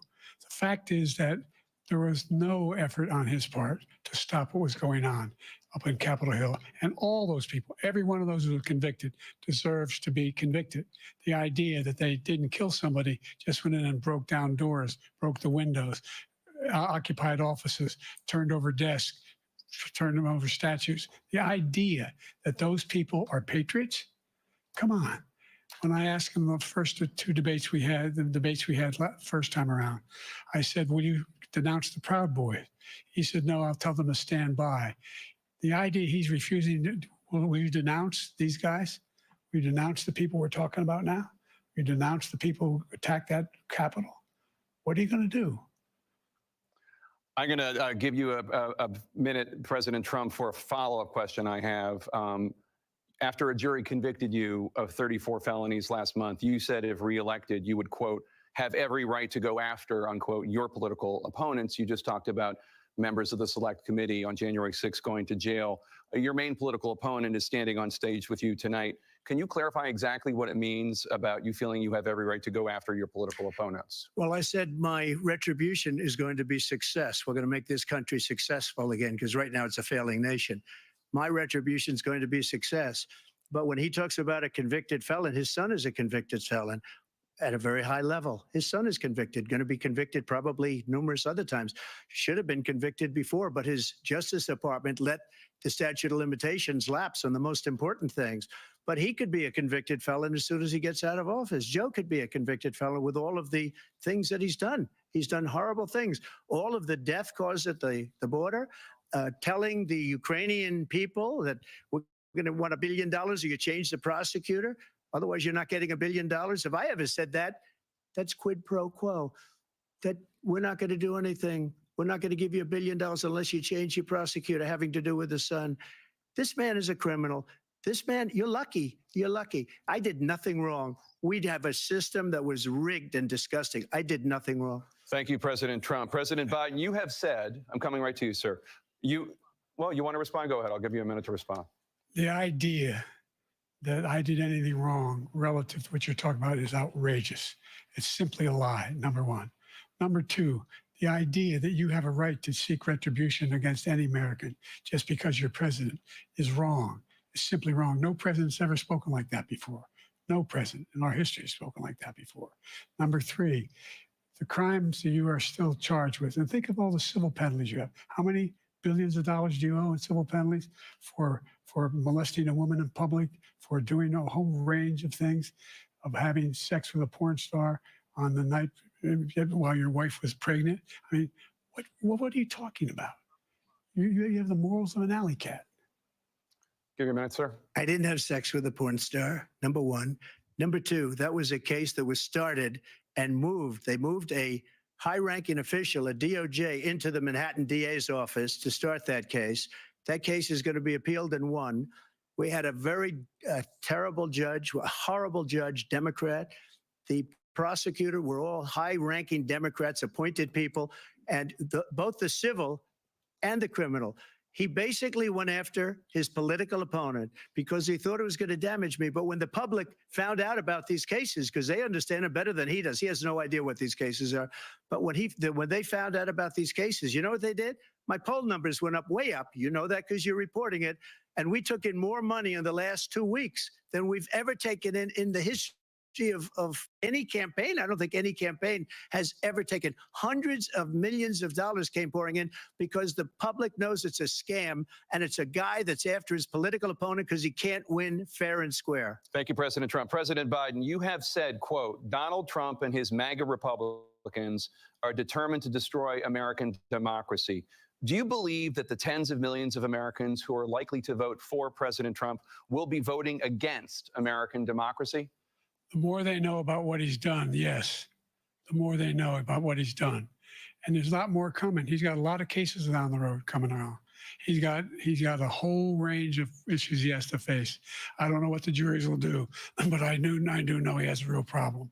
And so the fact that, could you ever think you heard any president say that I'm going to seek retribution? Do you ever hear any presidents say that I thought Hitler had some good ideas? What got me involved to run in the first place after my son had died, I decided in Iraq, because of Iraq, I said I wasn't going to run again until I saw what happened in Charlottesville, Virginia. People coming out of the woods carrying swastikas on torches, and singing the same anti-Semitic bile they sang when back in Germany. And the young woman got killed. I spoke to the mother, and they asked him, they said, what do you think of those people? The people the ones who got killed, the one who tried to stop it, and the ones he said, I think they're fine people on both sides. What American president would ever say Nazis coming out of fields, carrying torches, singing the same anti-Semitic bile, carrying swastikas were fine people? And this is a guy who says Hitler's done some good things. I'd like to know what they are. The good things Hitler's done, that's what he said. This guy has no sense of American democracy. President Trump. Jake, both of you know that story has been totally wiped out because when you see the sentence, it said 100% exoneration on this. So he just keeps it going. He says he ran because of Charlottesville. He didn't run because of Charlottesville. He ran because it was his last chance. He's not equipped to be president. You know it, and I know it. It's ridiculous. We have a debate. We're trying to justify his presidency. His presidency, he's without question the worst president, the worst presidency in the history of our country. We shouldn't be having a debate about it. There's nothing to debate. He made up the Charlottesville story, and you'll see it's debunked all over the place. Every reasonable anchor has debunked it. And just the other day, it came out where it was fully debunked. It's a nonsense story. He knows that, and he didn't run because of Charlottesville. He used that as an excuse to run. President Biden. And debunked. It happened. All you have to do is listen to what was said at the time. And the idea that somehow that's the only reason I ran because I was worried a guy like this guy could get elected. If he thought they were good people coming out of that forest, carrying those woods, carrying those torches, then he didn't deserve to be president. Didn't deserve to be president at all. And the idea that he's talking about all this being fabricated. We saw with our own eyes. We saw what happened on January 6th. We saw the people breaking through the windows. We saw people occupying his own vice president. Look, there's a reason why 40 of his 44 top cabinet officers refused to endorse him this time. His vice president hasn't endorsed him this time. So why? Why? They know him well. They serve with him. Why are they not endorsing him? Thank you, President Biden. We're going to be right back with more from the CNN presidential debate.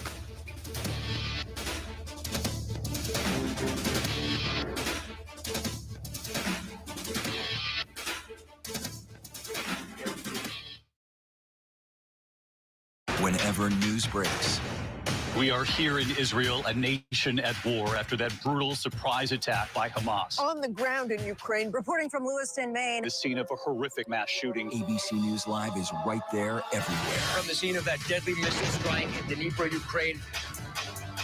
Reporting from the earthquake in Turkey. In Rolling Fork, this tornado tore through this little town. From the most devastating disaster in Hawaii. From Charleston, South Carolina, on the 2024 campaign trail. In Iceland. Let's go. Traveling with the president in Mexico City. Wherever the story. From the front lines from southern Israel. Outside the Gaza Strip. In Beirut. From the FBI. Reporting from the nurses on the picket line. Here at 10 Downing Street in London. Streaming live to you. Wherever the story is. Wherever the story is. Wherever the story is, we're going to take you there. You're streaming ABC News Live. ABC News Live. You're streaming ABC News Live. ABC News Live, streaming free everywhere. America's #1 streaming news. If you were coming of age in the 1980s, the Brat Pack was near the center of your cultural awareness. But for those of us experiencing it from the inside, the Brat Pack was something very different. The critics agree. Hated the Brat Pack. What a disaster. Why did we take it as an offense? Andrew? I'm not going to say we were the Beatles or anything. Well, we didn't fill Shea Stadium. 1985? I think we could. First thing in the morning. There's a lot going on. We're still in a flash flood warning. To catch you up with what happened overnight, police in riot gear arresting dozens of protesters. What's happening today? Escalating tensions in the Middle East. What people are talking about, the migrant crisis. Fast, straightforward. With some fun in between. Check out the Gator on the 17th hole. The buzzkill in baseball. First thing in the morning. America This Morning America's #1 early morning news. on ABC News Live. There is a price to be paid every time a survivor shares their story. I will not be silenced. Do you feel the church accepted abuse? I wouldn't say accepted it as so much pretended it didn't exist. Yep, that's him. Yep. Ready? Kira Phillips with ABC News. Does your church protect sexual predators? The powerful new Impact by Nightline. Secrets of the 2x2 Church. There's nothing pretty about hearing this. Now streaming on Hulu. Are you ready to celebrate? Sunday, June 30th, across the country. See, experience some of the nation's greatest pride celebrations all in one place as they happen live right here on ABC News Live. Pride across America. Celebrate joy, love, freedom, and pride. Sunday, June 30th, starting at 11 a.m. Eastern Time. Streaming on ABC News Live and stream on Hulu. Babe Ruth, Hank Aaron, Shohei Ohtani, legends of the game. But now the list of greats redefined. From ABC News, Reclaim the Forgotten League, a side of the story of baseball you have never heard before like this. The award-winning podcast is back. Listen wherever you get your podcasts or scan the QR codes you see here. I'm Wade Johnson, reporting from Maui. Wherever the story is, we'll take you there. You're streaming ABC News Live. Welcome back to the CNN presidential debate live from Georgia. Let's talk about persistent challenges you both faced in your first terms and you'd certainly face again in a second term. President Biden, while Black unemployment dropped to a record low under your presidency, Black families still earn far less than white families. Black mothers are still 3 times more likely to die from pregnancy-related causes, and Black Americans are imprisoned at 5 times the rate of white Americans. What do you say to Black voters who are disappointed that you haven't made more progress? They acknowledge they made a lot of progress, number one. The fact of the matter is there's more small Black businesses that have been started than any time in history. Number two, the wages of Black unemployment is the lowest level it's been in a long, long time. Number three, we're trying to provide housing for Black Americans and dealing with the segregation that exists among these corporate these corporations that collude to keep people out of their houses. And in addition to that, we find that the impact on the choice that Black families have to make relative to childcare is incredibly difficult. When we did the first major piece of legislation in the past, I was able to reduce Black childcare costs. I cut them in half. We got to make sure we provide for childcare costs. We got to make sure, because when you provide those childcare protections, you increase economic growth because more people can be in the job market. So there's more to be done, considerably more to be done. But we've done a great deal so far, and I'm not letting up, and they know it. You have 49 seconds left. What do you say to Black voters who are disappointed with the progress so far? I say I don't blame them for being disappointed. Inflation is still hurting them badly. For example, I provided for the idea that any Black family, first-time home buyer, should get a $10,000 tax credit to be able to buy their first home so they can get started. I made sure that we're in a situation where all those Black families and those Black individuals who had to take out student loans that were ballooning, that if they were engaged in nursing, doctor, and anything having to do with volunteerism, if they paid their bills for 10 years on their student debt, all the rest was forgiven after 10 years. Millions have benefited from that. And we're going to do a whole lot more for Black families. Thank you, President Trump. And he caused the inflation. He's blaming inflation, and he's right. It's been very bad. He caused the inflation, and it's killing Black families and Hispanic families and just about everybody. It's killing people. They can't buy groceries anymore. They can't. You look at the cost of food where it's doubled and tripled and quadrupled. They can't live. They're not living anymore. He caused this inflation. I gave him a country with essentially no inflation. It was perfect. It was so good. All he had to do is leave it alone. He destroyed it with his Green New scam and all this money that's being thrown out the window. He caused inflation. As sure as you're sitting there, the fact is that his big kill on the Black people is the millions of people that he's allowed to come in through the border. They're taking Black jobs now, and it could be 18, it could be 19, and even 20 million people. They're taking Black jobs, and they're taking Hispanic jobs, and you haven't seen it yet, but you're going to see something that's going to be the worst in our history. Thank you. President Biden? There was no inflation when I became president. You know why? The economy was flat on its back. 15% unemployment. He decimated the economy, absolutely decimated the economy. That's why there was no inflation at the time. There were no jobs. We provided thousands of millions of jobs for individuals who are in all communities, including minority communities. We made sure that they have health insurance. We have covered, the ACA has increased. I made sure that they're $8,000 per person in a family to get written off for health care. But this guy wants to eliminate that. They tried 50 times. He wants to get rid of the ACA again, and they're going to try again if they win. You find ourselves in a position where the idea that we're not doing anything, we put more police on the street than any administration has. He wants to cut the cops. We're providing for equity and making sure people have a shot to make it. There's a lot going on. But in inflation, he caused it by his tremendous malfeasance in the way he handled the pandemic. Thank you. Another persistent challenge is the climate crisis. 2023 was the hottest year in recorded history, and communities across the country are confronting the devastating effects of extreme heat, intensifying wildfires, stronger hurricanes, and rising sea levels. Former President Trump, you've vowed to end your opponent's climate initiatives, but will you take any action as president to slow the climate crisis? Well, let me just go back to what he said about the police, how close the police are to him. Almost every police group in the nation from every state is supporting Donald J. Trump, almost every police group.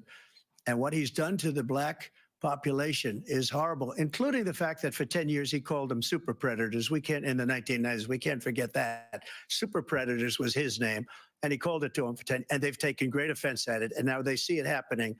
But when they see what I did for criminal justice reform and for the historically Black colleges and universities, where I funded them and got them all funded, and the opportunity zones with with Tim. As you know, Tim Scott was incredible. He did a great job, great senator from South Carolina.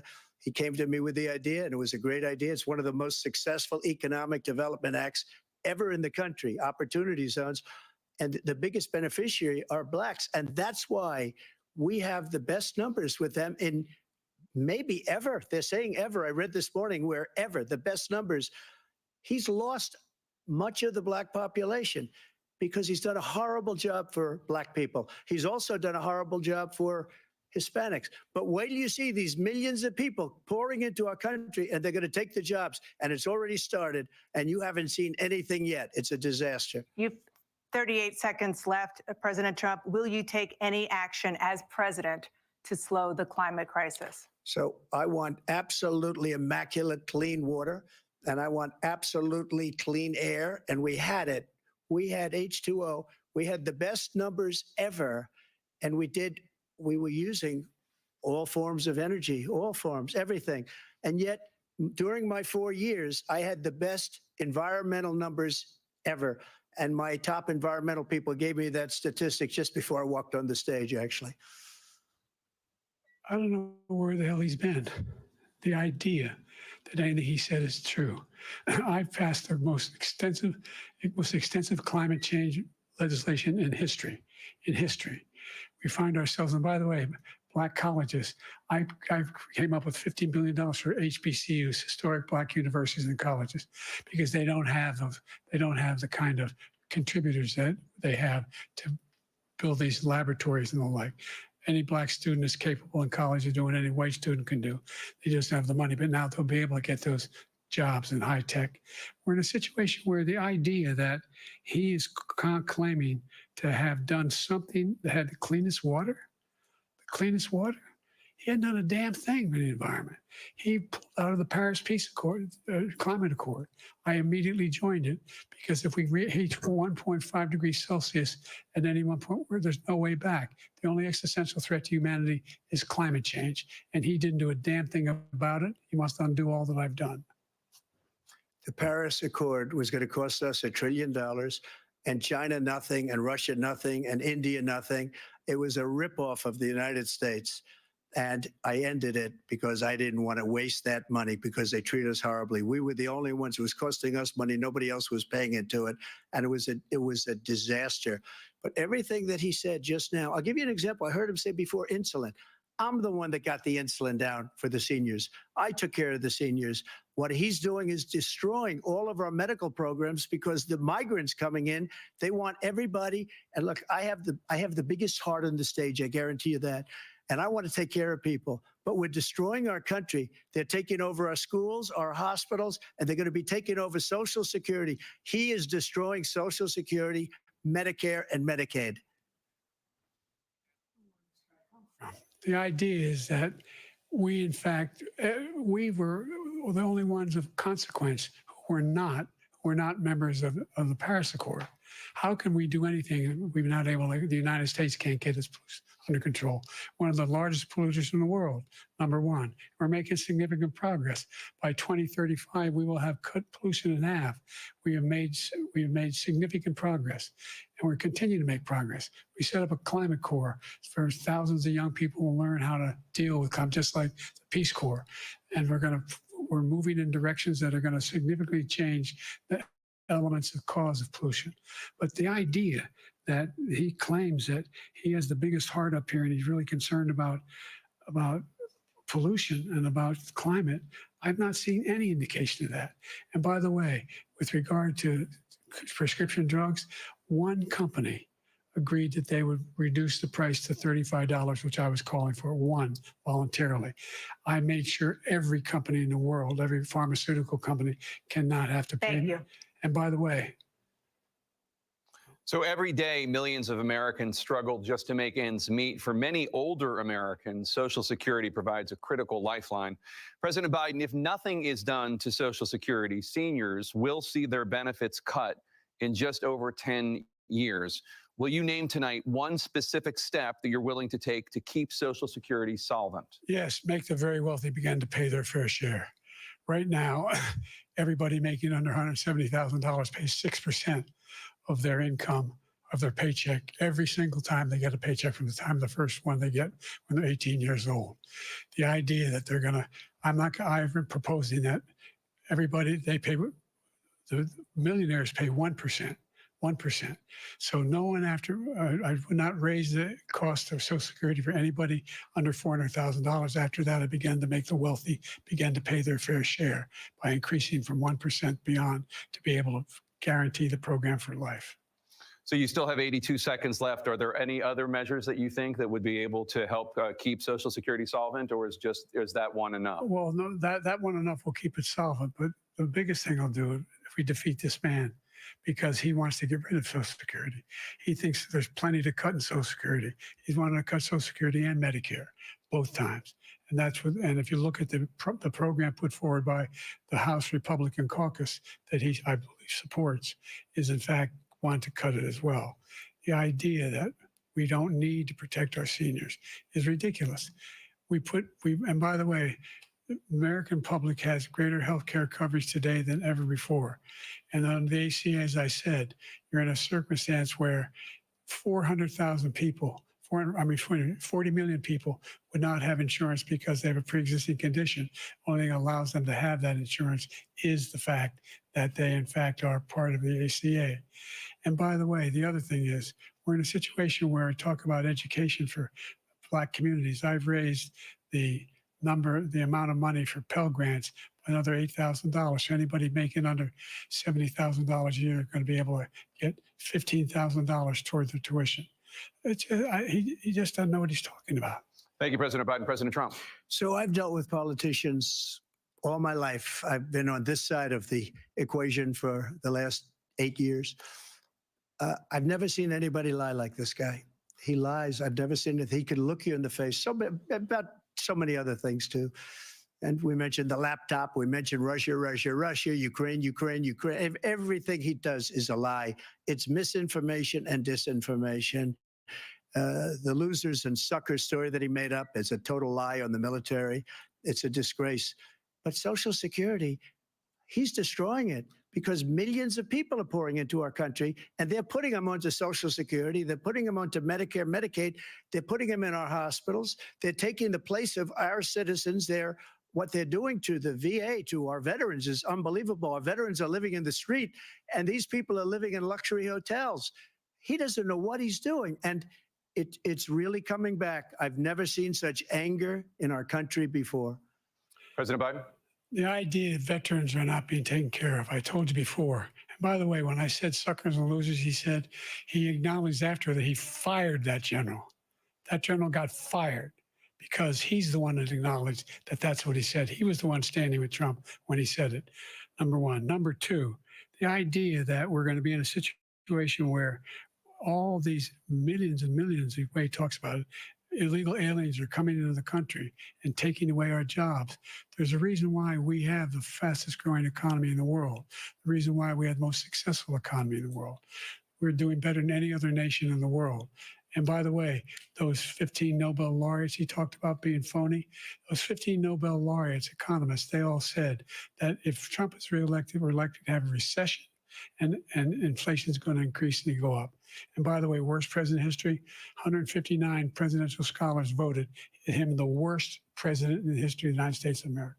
President Biden, thank you so much. Let's turn to the cost of child care, which many American families struggle to afford. President Trump, both you and President Biden have tried to address this issue, but the average cost of child care in this country has risen to more than $11,000 a year per child. For many families, the cost of child care for 2 children is more than their rent.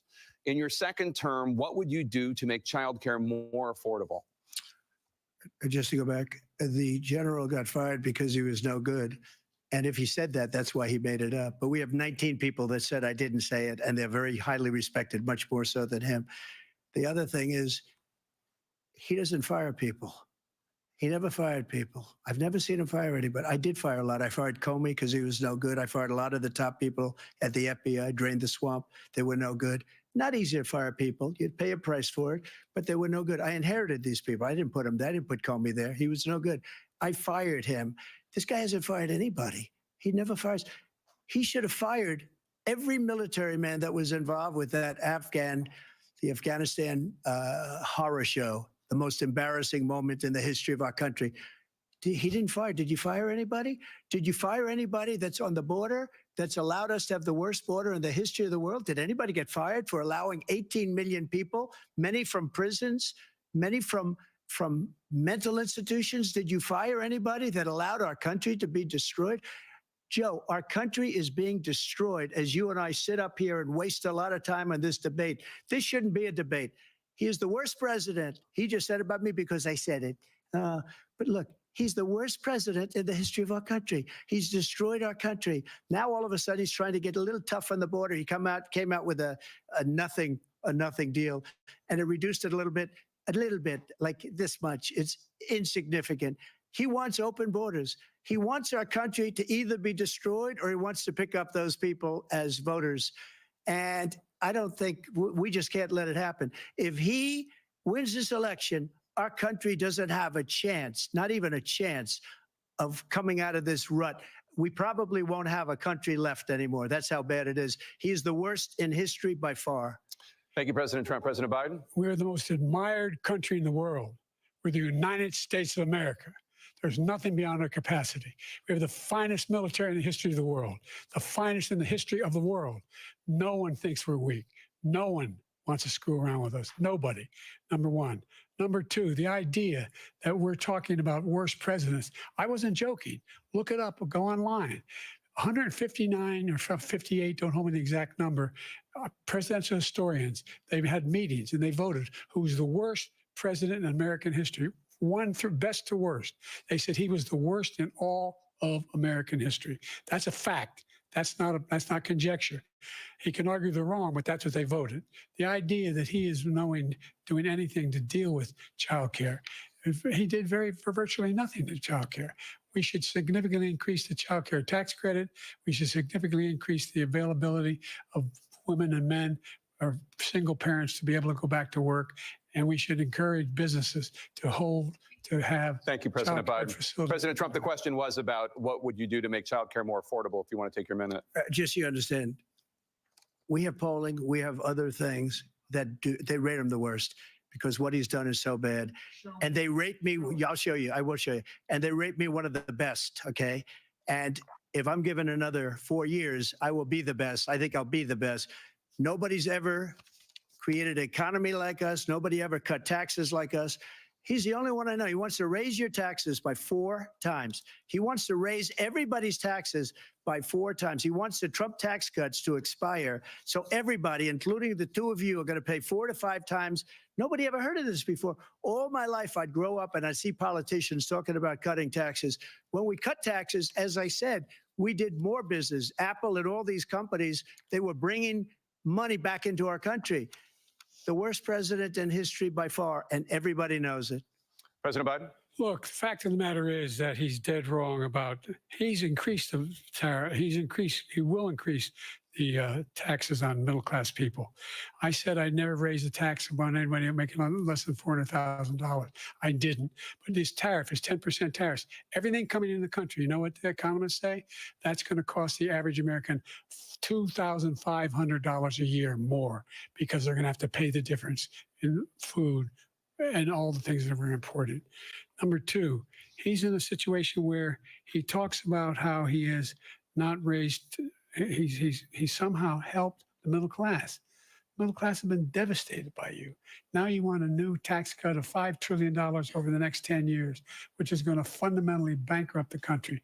You had the largest deficit of any president in American history, number one. Number two, you have not, in fact, made any contact, any progress with China.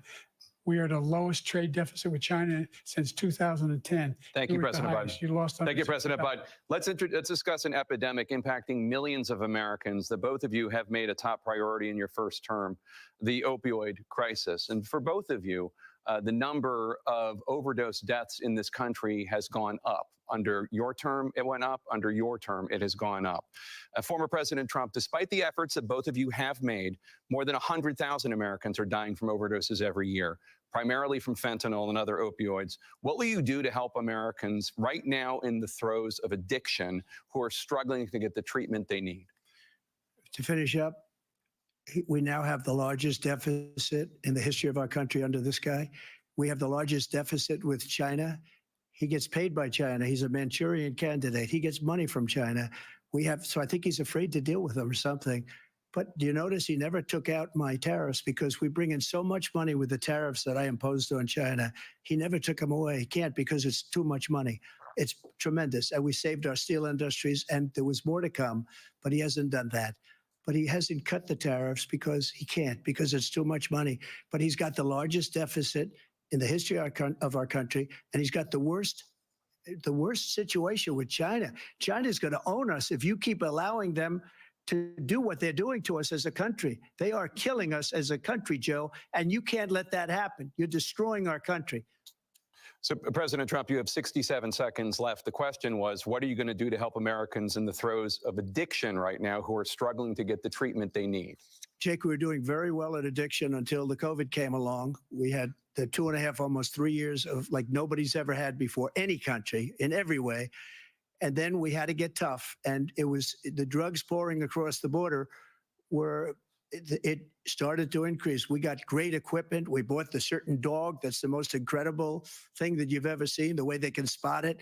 We did a lot. And we were getting very low numbers, very, very low numbers. Then he came along. The numbers, have you seen the numbers now? It's not only the 18 million people that I believe is even low because the gotaways, they don't even talk about gotaways. But the numbers of the amount of drugs and human trafficking in women coming across our border, the worst thing I've ever seen, at numbers that nobody's ever seen under him because the border's so bad. But the number of drugs coming across our border now is the largest we've ever had by far. President Trump, thank you. President Biden? Fentanyl and the byproducts of fentanyl went down for a while. And I wanted to make sure we use the machinery that can detect fentanyl, these big machines that roll over everything that comes across the border. And it costs a lot of money. That was part of this deal we put together, this bipartisan deal. More fentanyl machines, more be able to detect drugs, more numbers of agents, more numbers of all the people at the border. And when we had that deal done, he called his Republican colleagues and said, don't do it. It's going to hurt me politically.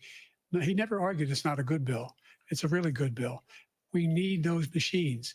We need those machines. And we're coming down very hard in every country in Asia in terms of precursors for fentanyl. And Mexico is working with us to make sure they don't have the technology to be able to put it together. That's what we have to do. We need those machines. Thank you, President Biden. President Trump, and again, the question is about Americans in the throes of addiction right now struggling to get the treatment they need. Well, this does pertain to it. He ended Remain in Mexico.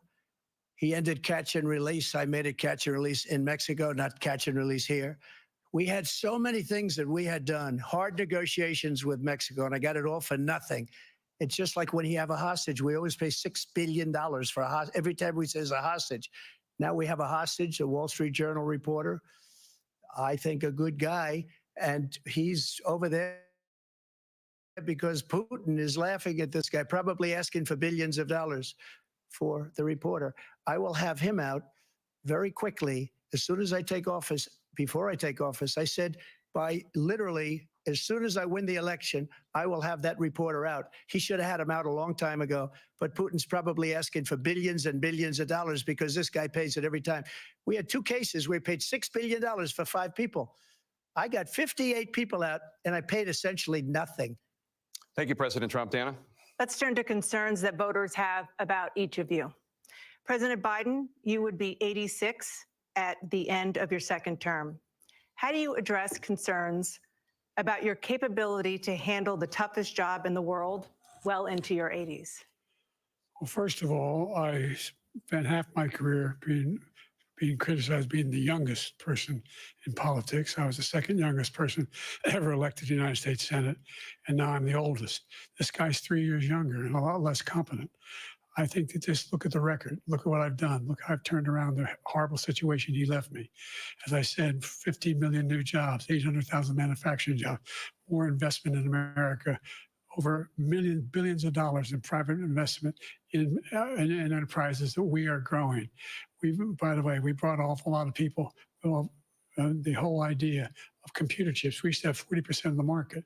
We invented those chips, and we lost it because he was sending people to find the cheapest jobs overseas and then bring home a product. So I went to South Korea. I convinced Samsung to invest billions of dollars here in the United States. And guess what? Those fabs, they call that to build these chips, those fabs pay over $100,000. You don't need a college degree for them. And there's billions, about $40 billion already being invested and being built right now in the United States, creating significant jobs for Americans from all over the world. President Biden, you have 40 seconds left. Would you like to add anything? Yeah, I would. The idea that somehow we are this failing country. I never heard a president talk like this before. We're the envy of the world. Name me a single major country president who wouldn't trade places with the United States of America for all our problems and all our opportunities. We're the most progressive country in the world in getting things done. We're the strongest country in the world. We're a country in the world who keeps our word, and everybody trusts us, all of our allies and those who he coddles up to, from Kim Jong-un, who he sends love letters to, and Putin, et cetera. They don't want to screw around with us. Thank you. Former President Trump, to follow up, you would be 82 at the end of your second term. What do you say to voters who have concerns about your capabilities to serve? Well, I took 2 tests, cognitive tests. I aced them, both of them, as you know. We made it public. He took none. I'd like to see him take one, just one, a real easy one. Like go through the first 5 questions. He couldn't do it. But I took 2 cognitive tests. I took physical exams every year. And, we knock on wood wherever we may have wood, that I'm in very good health. I just won 2 club championships, not even senior, 2 regular club championships. To do that, you have to be quite smart, and you have to be able to hit the ball a long way.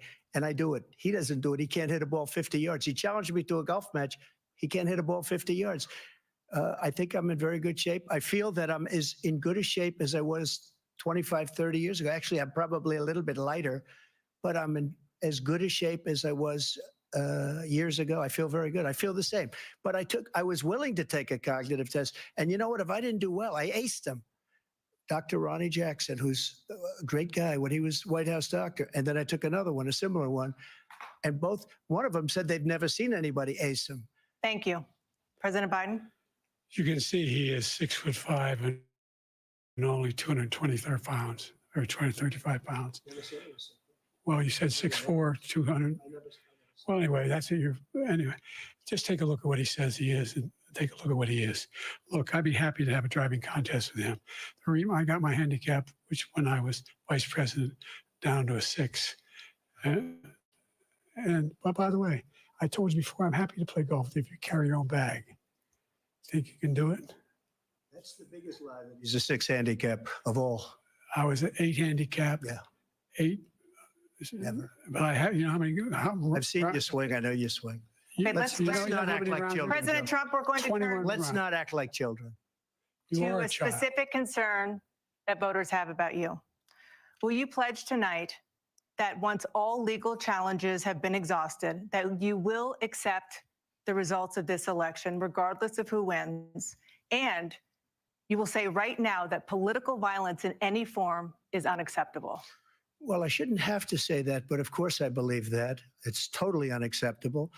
And if you would see my statements that I made on Twitter at the time, and also my statement that I made in the Rose Garden, you would say it's one of the strongest statements you've ever seen. In addition to the speech I made in front of, I believe, the largest crowd I've ever spoken to. And I will tell you, nobody ever talks about that. They talk about a relatively small number of people that went to the Capitol, and in many cases were ushered in by the police.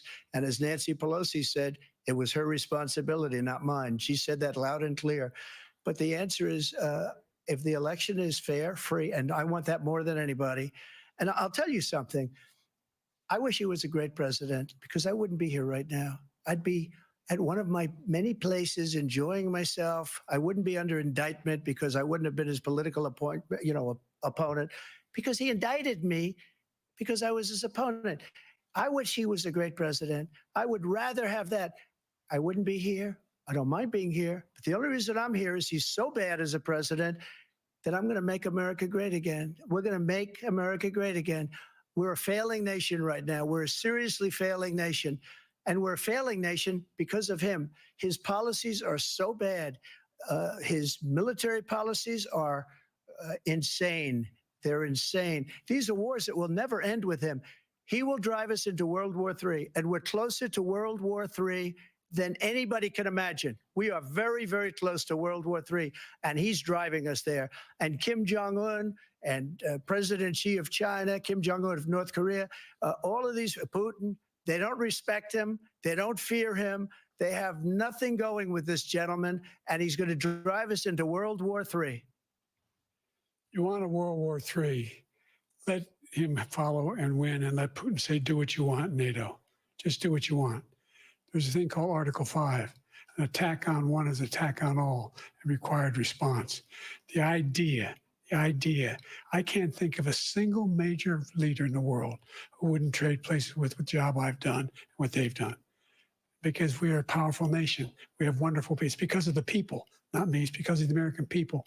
They're capable of anything, and they step up when they're needed. And right now, we're needed. We're needed to protect the world because our own safety is at stake.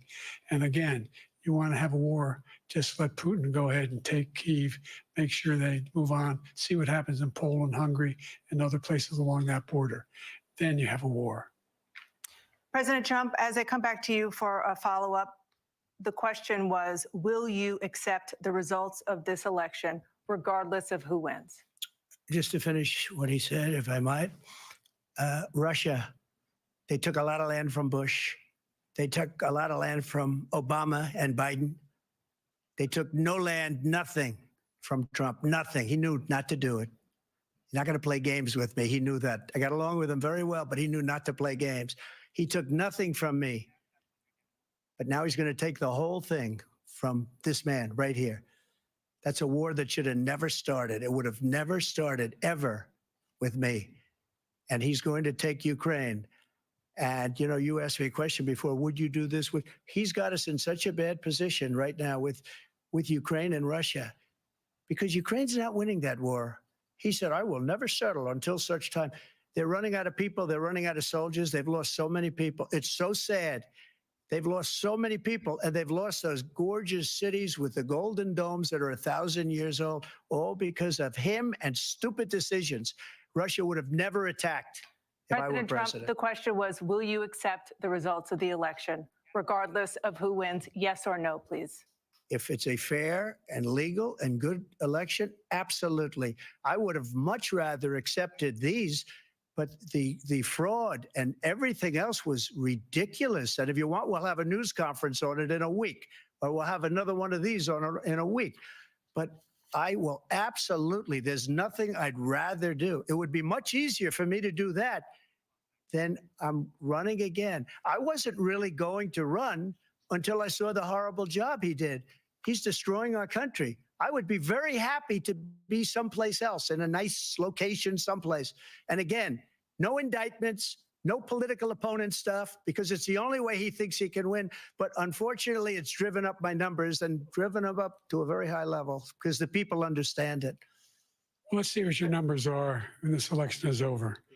Let's see. You're a whiner.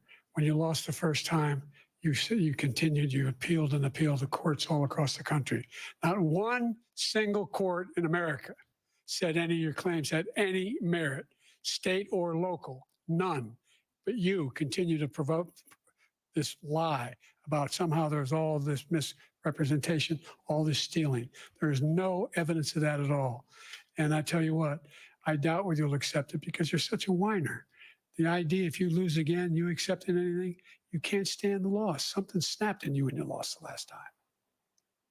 We'll be right back with more from the CNN presidential debate, live from Georgia.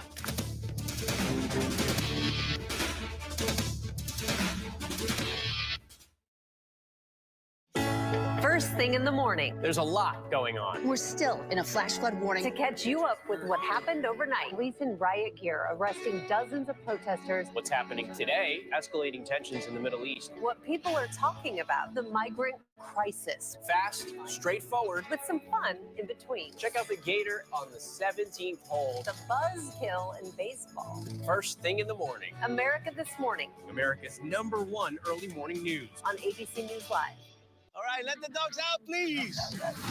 I want to make sure that we all learn together. We are so grateful. You changed our world. It is a beautiful thing to see. As you rehabilitate the dog, you rehabilitate you. Why do so many people start their day here? From ABC News, this is Start Here. To be in the know and get a different take on the day's top stories. A lot of news today, so let's get into it. Listen now to the Daily News Podcast honored with 4 Edward R. Murrow Awards and see why the New York Times calls it a news podcast worth listening to. Start Here, ABC News. Make it your daily first listen. Now, that's a part of the story I bet you didn't see coming. Wherever you get your podcasts, start here. If you were coming of age in the 1980s, the Brat Pack was near the center of your cultural awareness. But for those of us experiencing it from the inside, the Brat Pack was something very different. The critics agree. Hated the Brat Pack. What a disaster. Why did we take it as an offense? I'm not going to say we were the Beatles or anything. Well, we didn't fill Shea Stadium. 1985? I think we could. Hey, good morning, America. Good morning, America. Good morning, America. Are you ready? Covering the biggest events in the country right now. There's a lot going on here. You don't just see it, you feel it. I'm in. I'm in. I'm in too. I am here and so happy. I'm in. I'm in too. Michael, George, Clara, Ginger. Let's go. The ship is incredible. It feels like living in a science fiction movie. We just saw what no one has seen before. Wow, look at that. Oh my gosh. We are heading into the unknown. Hammer, hammer, hammer. It doesn't get any more cutting edge than this.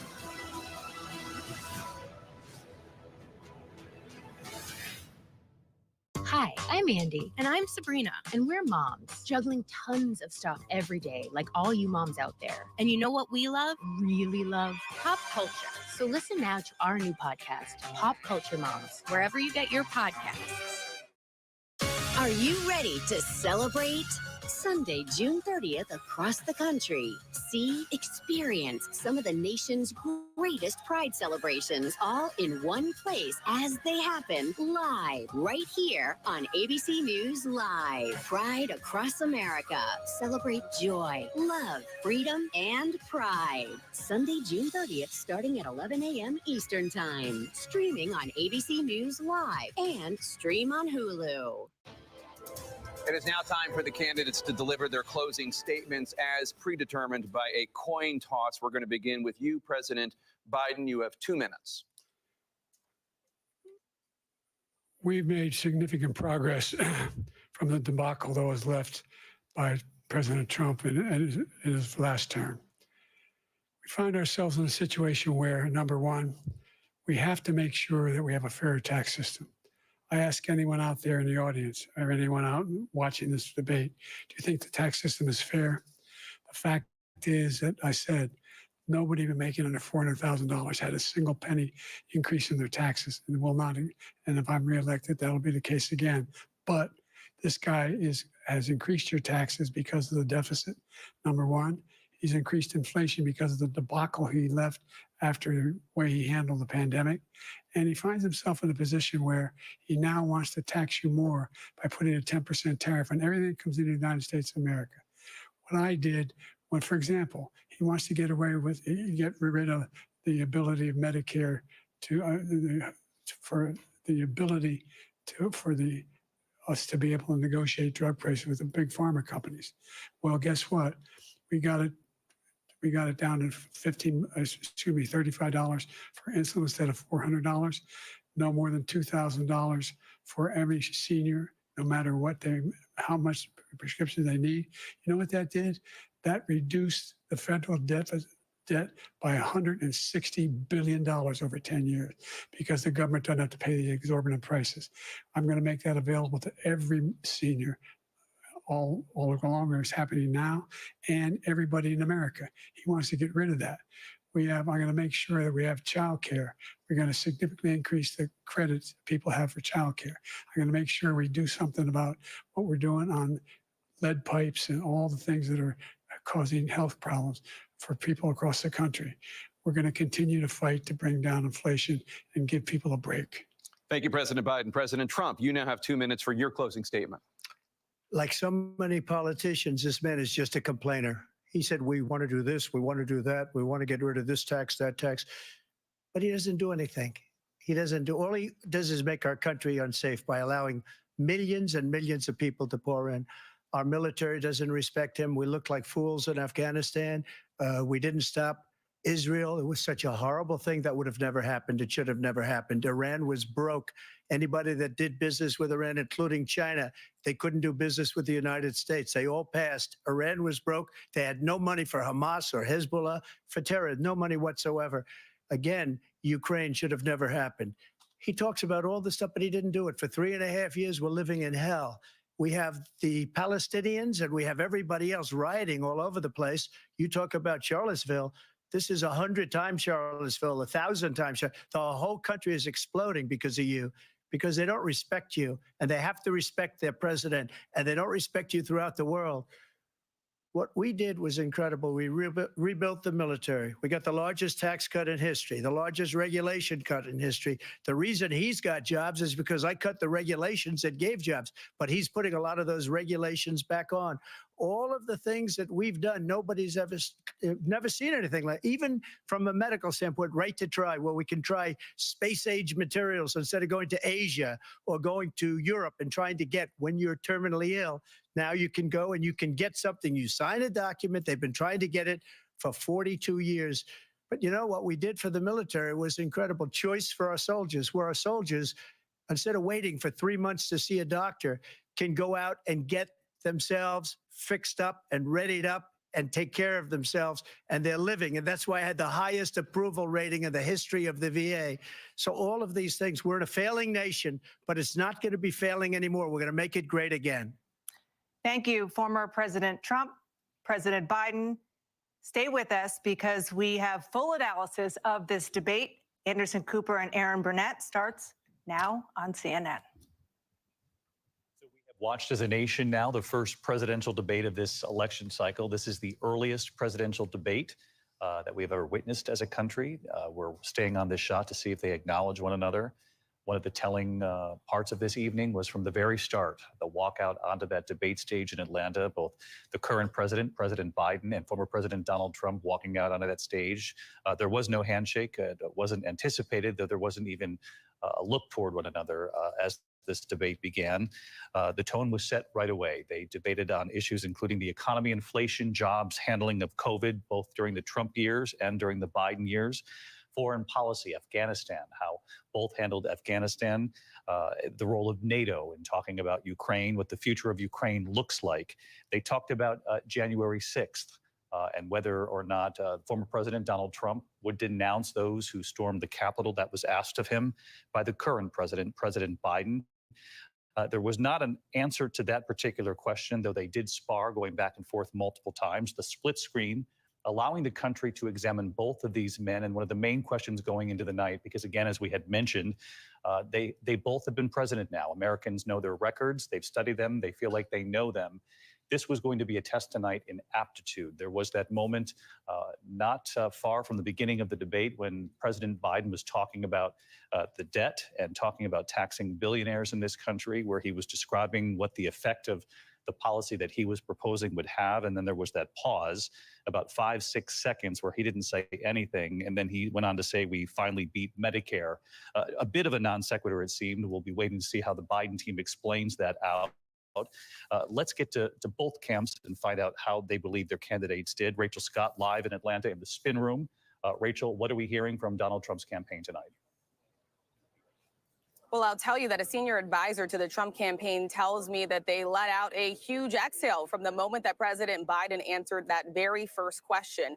Sources within the Trump campaign said they were asking what was wrong with President Biden, what was wrong with his voice. They do feel like the former president night, stayed on message. And so much of the talk heading into this was, which version of Donald Trump were we going to get? Were we going to get the combative Donald Trump that we saw in that debate in 2020, where he's interrupting, it turned into a shouting match? We did not get that version of Donald Trump tonight. This is exactly what his advisors wanted to see. They wanted to see the former president take questions on tough issues like January 6th, even his legal troubles, and then pivot back to the issues they believe are winning issues in this election: immigration, crime, the economy. We saw the former president do that many times.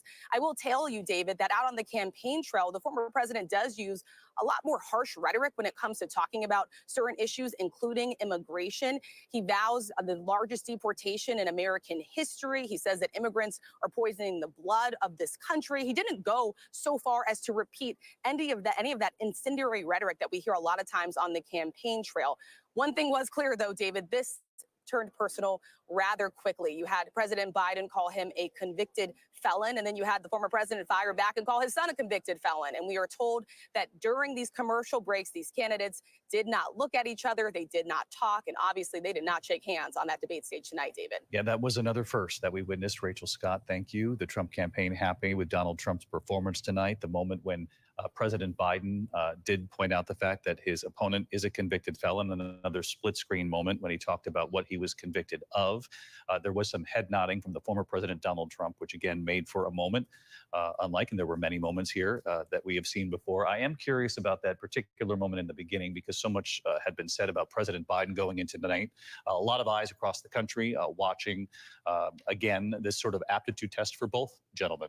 One is 78, one is 81 years old. There was the moment, the pause, and sort of a non sequitur there just to finish the thought. Any reaction from the Biden campaign tonight, from the White House tonight on that and the rest of the evening? Yeah, look, there is no question. This is not the night that the Biden campaign wanted or needed. They were going into this hoping that the president's performance would put to rest those remaining concerns about his age and his fitness for office. It is hard to see how what we just saw did that, how it put to bed those concerns. He had a rough start. As you noted, he was rambling. He struggled at times to collect his thoughts. There was that pause. Now, we are told that the president had a cold tonight. Perhaps that did play a role somehow. But the Biden campaign knows that this was not a strong night for them. They are stressing this was just one night. They know that this race is not going to be determined or won in one night, that they can still go on offense in the days ahead. But this was the largest audience that he had in this race so far. It was a missed opportunity. And I think that is the reaction that you are hearing from a lot of Democrats privately. You know, look, Biden did have strong moments. He did try to hold Trump accountable. They had strong exchanges. He tried to hold his feet to the fire on abortion. He called him out for being a convicted criminal. I think the concern and the real risk here is that the substance, the message is being lost in how it is being delivered. But even on abortion rights, there was a moment when they were talking about Donald Trump and the overturning of Roe, Donald Trump on the campaign trail. And as president, took credit for that. He did deliver. That was a promise he made to his supporters and delivered on that promise. Now he has to answer to that, given he's running for president again. And it seemed in that particular moment, for example, President Biden turned to immigration instead of spelling out the stark differences between these two. And we know this is a deeply personal issue that does divide Americans. Yeah. And he did try to call out Donald Trump, who, by the way, was spewing a lot of false statements and mistruths. And you did see the president trying to set the record straight, defend his agenda and what he has done, and really make clear to voters, you know, what the former president did when he was in office and what he could do if he were to win re-election again. But then there were those moments where he would pivot to another topic, or he would seem to lose his train of thought a little bit. The question is, how did it land? You know, how are voters perceiving this? And that is what we really need to see now in the coming days. David, I think we have to be very clear. This was a very bad night for Joe Biden. I have been talking to Democrats as this debate progressed, and you are starting to see here, at least privately, discussions among Democrats about whether or not Biden can effectively go on with this campaign against Donald Trump. Donald Trump did go through rapid fire lies. I mean, a machine gun of lies at times during this debate. He said things like everybody wanted Roe v. Wade repealed, that everything was rocking good when he was president. There were no wars. The Unselect Committee deleted all the evidence that Nancy Pelosi refused 10,000 National Guard troops. None of that was true. And Biden was not effectively able to bring the argument back to him. I talked to one Democratic member of Congress who is a strong a supporter up till now of Joe Biden saying to me, I am in a state of shock. He is diminished to an extent that has become undeniable. Biden's going to have to answer these questions. This was not just one night in the campaign. This was the night in the campaign so far. Another Democrat said, I wish this performance had been during the Democratic primary. If it were, we would have had a different nominee. No question in your mind, given what you're hearing from your sources, that this is a conversation that's now underway. It's a conversation that is being conducted privately at this point, David. The big question is, will any of it become public? Because it is very difficult to imagine a scenario where Biden can be replaced as the nominee. You would have to somehow open up the convention. Biden would have to, be the one leading it and saying, I'm going to release my delegates. There's absolutely no indication that he is willing to do this. And no Democrat is going to want to further damage Biden beyond what we saw tonight by being the first to come out and say that publicly, unless it's determined that there is truly a viable path to find another nominee. And certainly we don't want to get ahead of ourselves as reporters either. So let's bring in Donna Brazile, ABC News analyst, former DNC chair. Donna, what do you make of President Biden's performance tonight? Well, I think there were many missed opportunities. We wanted a couple of doubles, a few singles. And yes, we wanted him to hit it out of the ballpark. But the fact is that I think the president was trying to not only get his message across, which at times he had a hard time, but he was also trying to set a narrative, set a pace, and he never really got an opportunity to reach that point. So I believe it was a missed opportunity. Will it change the trajectory of the race? Perhaps on the margins, but that's why we have 131 days. Many Democrats are disappointed. Some Democrats are telling me, well, look what the other guy did. He didn't hit it out the ballpark. And half of what he said, well, everybody knows tomorrow will be fact checked, and we know it was not true. The bottom line is this race is going to continue. There's no effort underway right now that I know of, and I think I would know at least on the third or fourth phone call if there was an effort to replace the nominee. He's still the most experienced person in the race, and I do believe the American people want steady hands at the wheel. And you thought that was steady tonight? You're comfortable with his performance? Like I said, he didn't score the home run. We wanted him to hit it out the ballpark so we can enjoy the rest of the summer and maybe, in my case, just have another vacation. But look, the fact is that Joe Biden, tried to get his message out to the American people that I'm here to fight for you. I'm here to lower the cost. But most importantly, I'm here to continue to make America strong and more united. He couldn't get that message out. He was busy fact checking, busy looking, saying, I can't believe it. Joe Biden had to talk to the American people and hit it out the ballpark. It was a missed opportunity, but he's still in the race. This race is not over. Really interesting the point you make there, Donna, and I just want to underscore that because I think it's important that I follow up on the idea that, and you heard Mary and John talk about this, some of the falsehoods that might have come from the other podium, that you believe that the President Biden was in some ways surprised or trying to fact check in real time what he was witnessing on that stage and lost his own message in the process. That's the problem. Donald Trump came in as the rally Trump. You want to know what Donald Trump showed up? The one that I get to see every weekend at a rally because I watch Donald Trump. I listen to Donald Trump. He didn't have to make it up because that's what he's been saying. And it's been good enough for over 40, 50%, maybe 50% of the American people. Joe Biden had a difficult task tonight. And that was to tell the American people, give the narrative. Here's what I'm doing. And here's what I plan to do over the next 4 years. Instead, I think he was trying to fact check. And I believe it was a missed opportunity, but he scored a lot of singles, and you'll see a lot of pundits, including some of my colleagues on the DNC, that will be a little nervous. I'm not nervous. I know Joe Biden. He'll come back. Donna Brazile, our thanks to you as always. Reince Priebus, I want to get your reaction as well. You heard Donna use the word disappointed in President Biden's performance tonight, though she said he hit a number of singles. She also took aim at the opponent on the stage there, former President Trump, saying that so much of what he said wasn't based in fact, that the president was trying to take incoming in that way and also trying to get his message out. What do you make of President Biden's performance tonight, and what do you make of former President Trump? Well, I thought President Trump did what he needed to do, which was, number one, I think for the most part, he was civil. I think, secondly, he stuck to the issues. I think he did very well on immigration and the economy, pointing out where Joe Biden failed. And then he let Joe Biden talk, which is what we're talking about right now. This was an absolute dumpster fire, train wreck. I think the Donna's going to get her invitation to a Zoom call tonight from the DNC. All the talk is about replacing Joe Biden on the ballot. If you're Gretchen Whitmer or Gavin Newsom, you'd probably be waiting by the phone. And it's not easy. I know that. But it's going to take Joe Biden deciding that he should step aside. I don't know if he's going to do that, but I think there are going to be a lot of people talking to him about stepping aside. Look, Joe Biden needed to do two things, and we talked about it before the debate. He needed to articulate a clear vision for what he is going to do as president moving forward, and he needed to do it in a way that gave people confidence that he had the mental acuity to deliver. He failed on both of those marks. The spin after this debate is going to be more important in influencing those people in the middle, those very tiny fraction in the middle. The spin afterwards is going to be more important than even what they saw there. And it's going to be over and over and over about Joe Biden's mental acuity being in the toilet. Reince, appreciate it. Don, I'll let you respond. He says you're going to get a Zoom invite and very soon, if that matter. I don't care. I'm going to stick with Joe Biden. Let me just say something. Donald Trump also had to convince independents that he will protect the integrity of our elections. There are lots of police officers in the metropolitan D.C. area who works for the Capitol Police and the D.C. Police.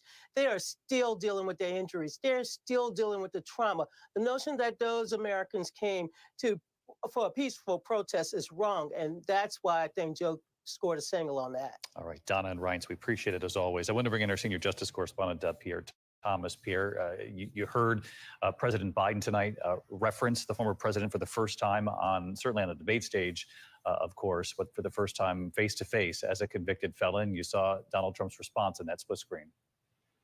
Indeed, David. And I thought that President Biden got most animated when he was talking about January 6th in terms of the fact that Trump won't acknowledge that many of the people there committed criminal acts. Biden was clearly angry about that, but he did not really bore in on that because of some of the things that Donna was talking about. Also, the fact that Donald Trump is now a convicted felon. President Biden tried to bore in on that. Former President Trump ignored him pretty much on that count, but he did, Trump, over and over again, talk about how Biden had tried to weaponize the Justice Department. The Justice Department continues to maintain that they've been pursuing the facts and the law, and they will continue to do so, David. Pierre, up on Capitol Hill tonight. Pierre, thank you. As always, Lindsay Davis, I think about something you said before we went into the debate tonight, which is America knows these two men, that this is in some ways, and not to sound superficial, but it is an image contest, an image contest tonight about aptitude, ability, mental acuity. What do you make of what you Image, saw? perhaps even more so than the issues with regard to Joe Biden, at least. And I have to go back to that 538 Ipsos poll that, again, it came out today, but prior to the debate. And so I think that we have those numbers. But Biden mental fitness to be president, only 27% of those who were polled said it was good or excellent, poor or terrible, 54%. So more than half prior to this debate tonight were concerned and feeling that he's poor or terrible mental acuity. As far as on the Trump side, Trump mental health fitness to be president, good or excellent, 39%, poor or terrible, 46%. So nearly half. I think that Biden had a missed opportunity when he was asked directly by Dana Bash about his age and being 81, how he's going to be going forward mentally. And he talked about how the first half of his career he spent being criticized about being so young. And then he said, look at my record, look at what I've done. I think that a number of people don't want to look to the past. They want to look, can you do it now? At the same time, when Donald Trump was asked the same question, he really just evolved into how about their golf game? It's hard to imagine, Martha, with just a few moments left in this segment, when he pivots from age, when he's asked the central question of the night. Exactly, and he pivots from age, and he did that many times. He just had those pauses. I want to go back to those voters that we started the show with. Did they get their questions answered? One of the few things they got validated was there was this question of age, especially with Joe Biden. Thank you all. We'll be right back in a moment. First thing in the morning. There's a lot going on. We're still in a flash flood warning. To catch you up with what happened overnight, police in riot gear arresting dozens of protesters. What's happening today? Escalating tensions in the Middle East. What people are talking about, the migrant crisis. Fast, straightforward. With some fun in between. Check out the Gator on the 17th hole. The buzzkill in baseball. First thing in the morning. America This Morning. America's #1 early morning news. On ABC News Live. Hey, good morning, America.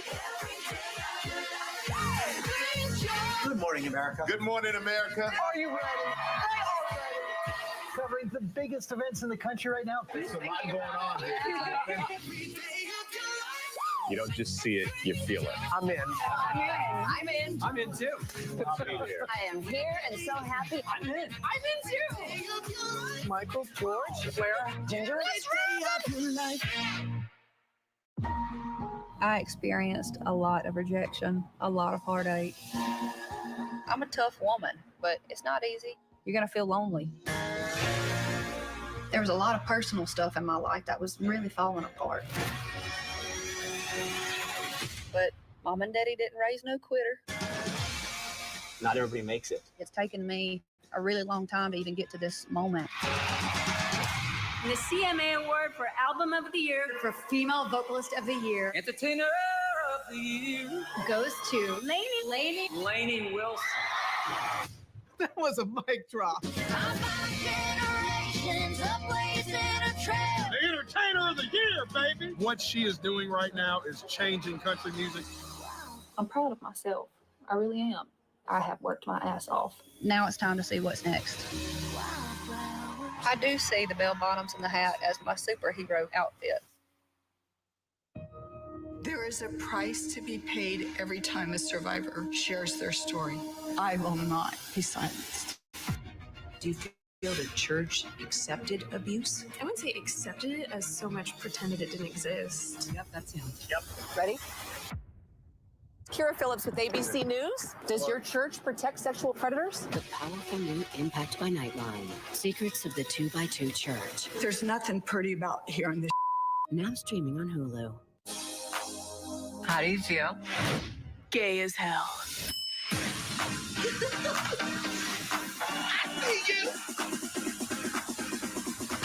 I love it here. Is this real? 100%. I think you still look at me that way. Are you mad at me? I want pageantry that takes months and months to plan. My girls have fun! Why do so many people start their day here? From ABC News, this is Start Here. To be in the know and get a different take on the day's top stories. Start here. Now, that's a part of the story I bet you didn't see coming. Make it your daily first listen wherever you get your podcasts. ABC's David Muir, the most watched newscast in America. More Americans watch World News Tonight with David Muir than any other newscast. Reporting from the New Year celebration in Times Square, New York, I'm Alex Perche. Wherever the story is, we'll take you there. You're streaming ABC News Live. We're back now after our coverage of the first presidential debate. A lot of talk about both of their performances tonight, but of the President Biden, the White House tonight saying? The campaign is saying that he did find his groove. They say Trump lied a lot and people don't like that. They feel the president was solid on substance and that is where he had his best performance. Mary Bruce, thank you. We're going to continue our coverage on parts of the network in the West and certainly on ABC News Live. Good night. Whenever news breaks. We are here in Israel, a nation at war. In rolling forward, this tornado tore through this town. In Iceland, let's go. From the front lines Outside the Gaza Strip. Wherever the story is. We're going to take you there. ABC News Live. Streaming free everywhere. Is an ABC News special. Tonight, a historic first debate.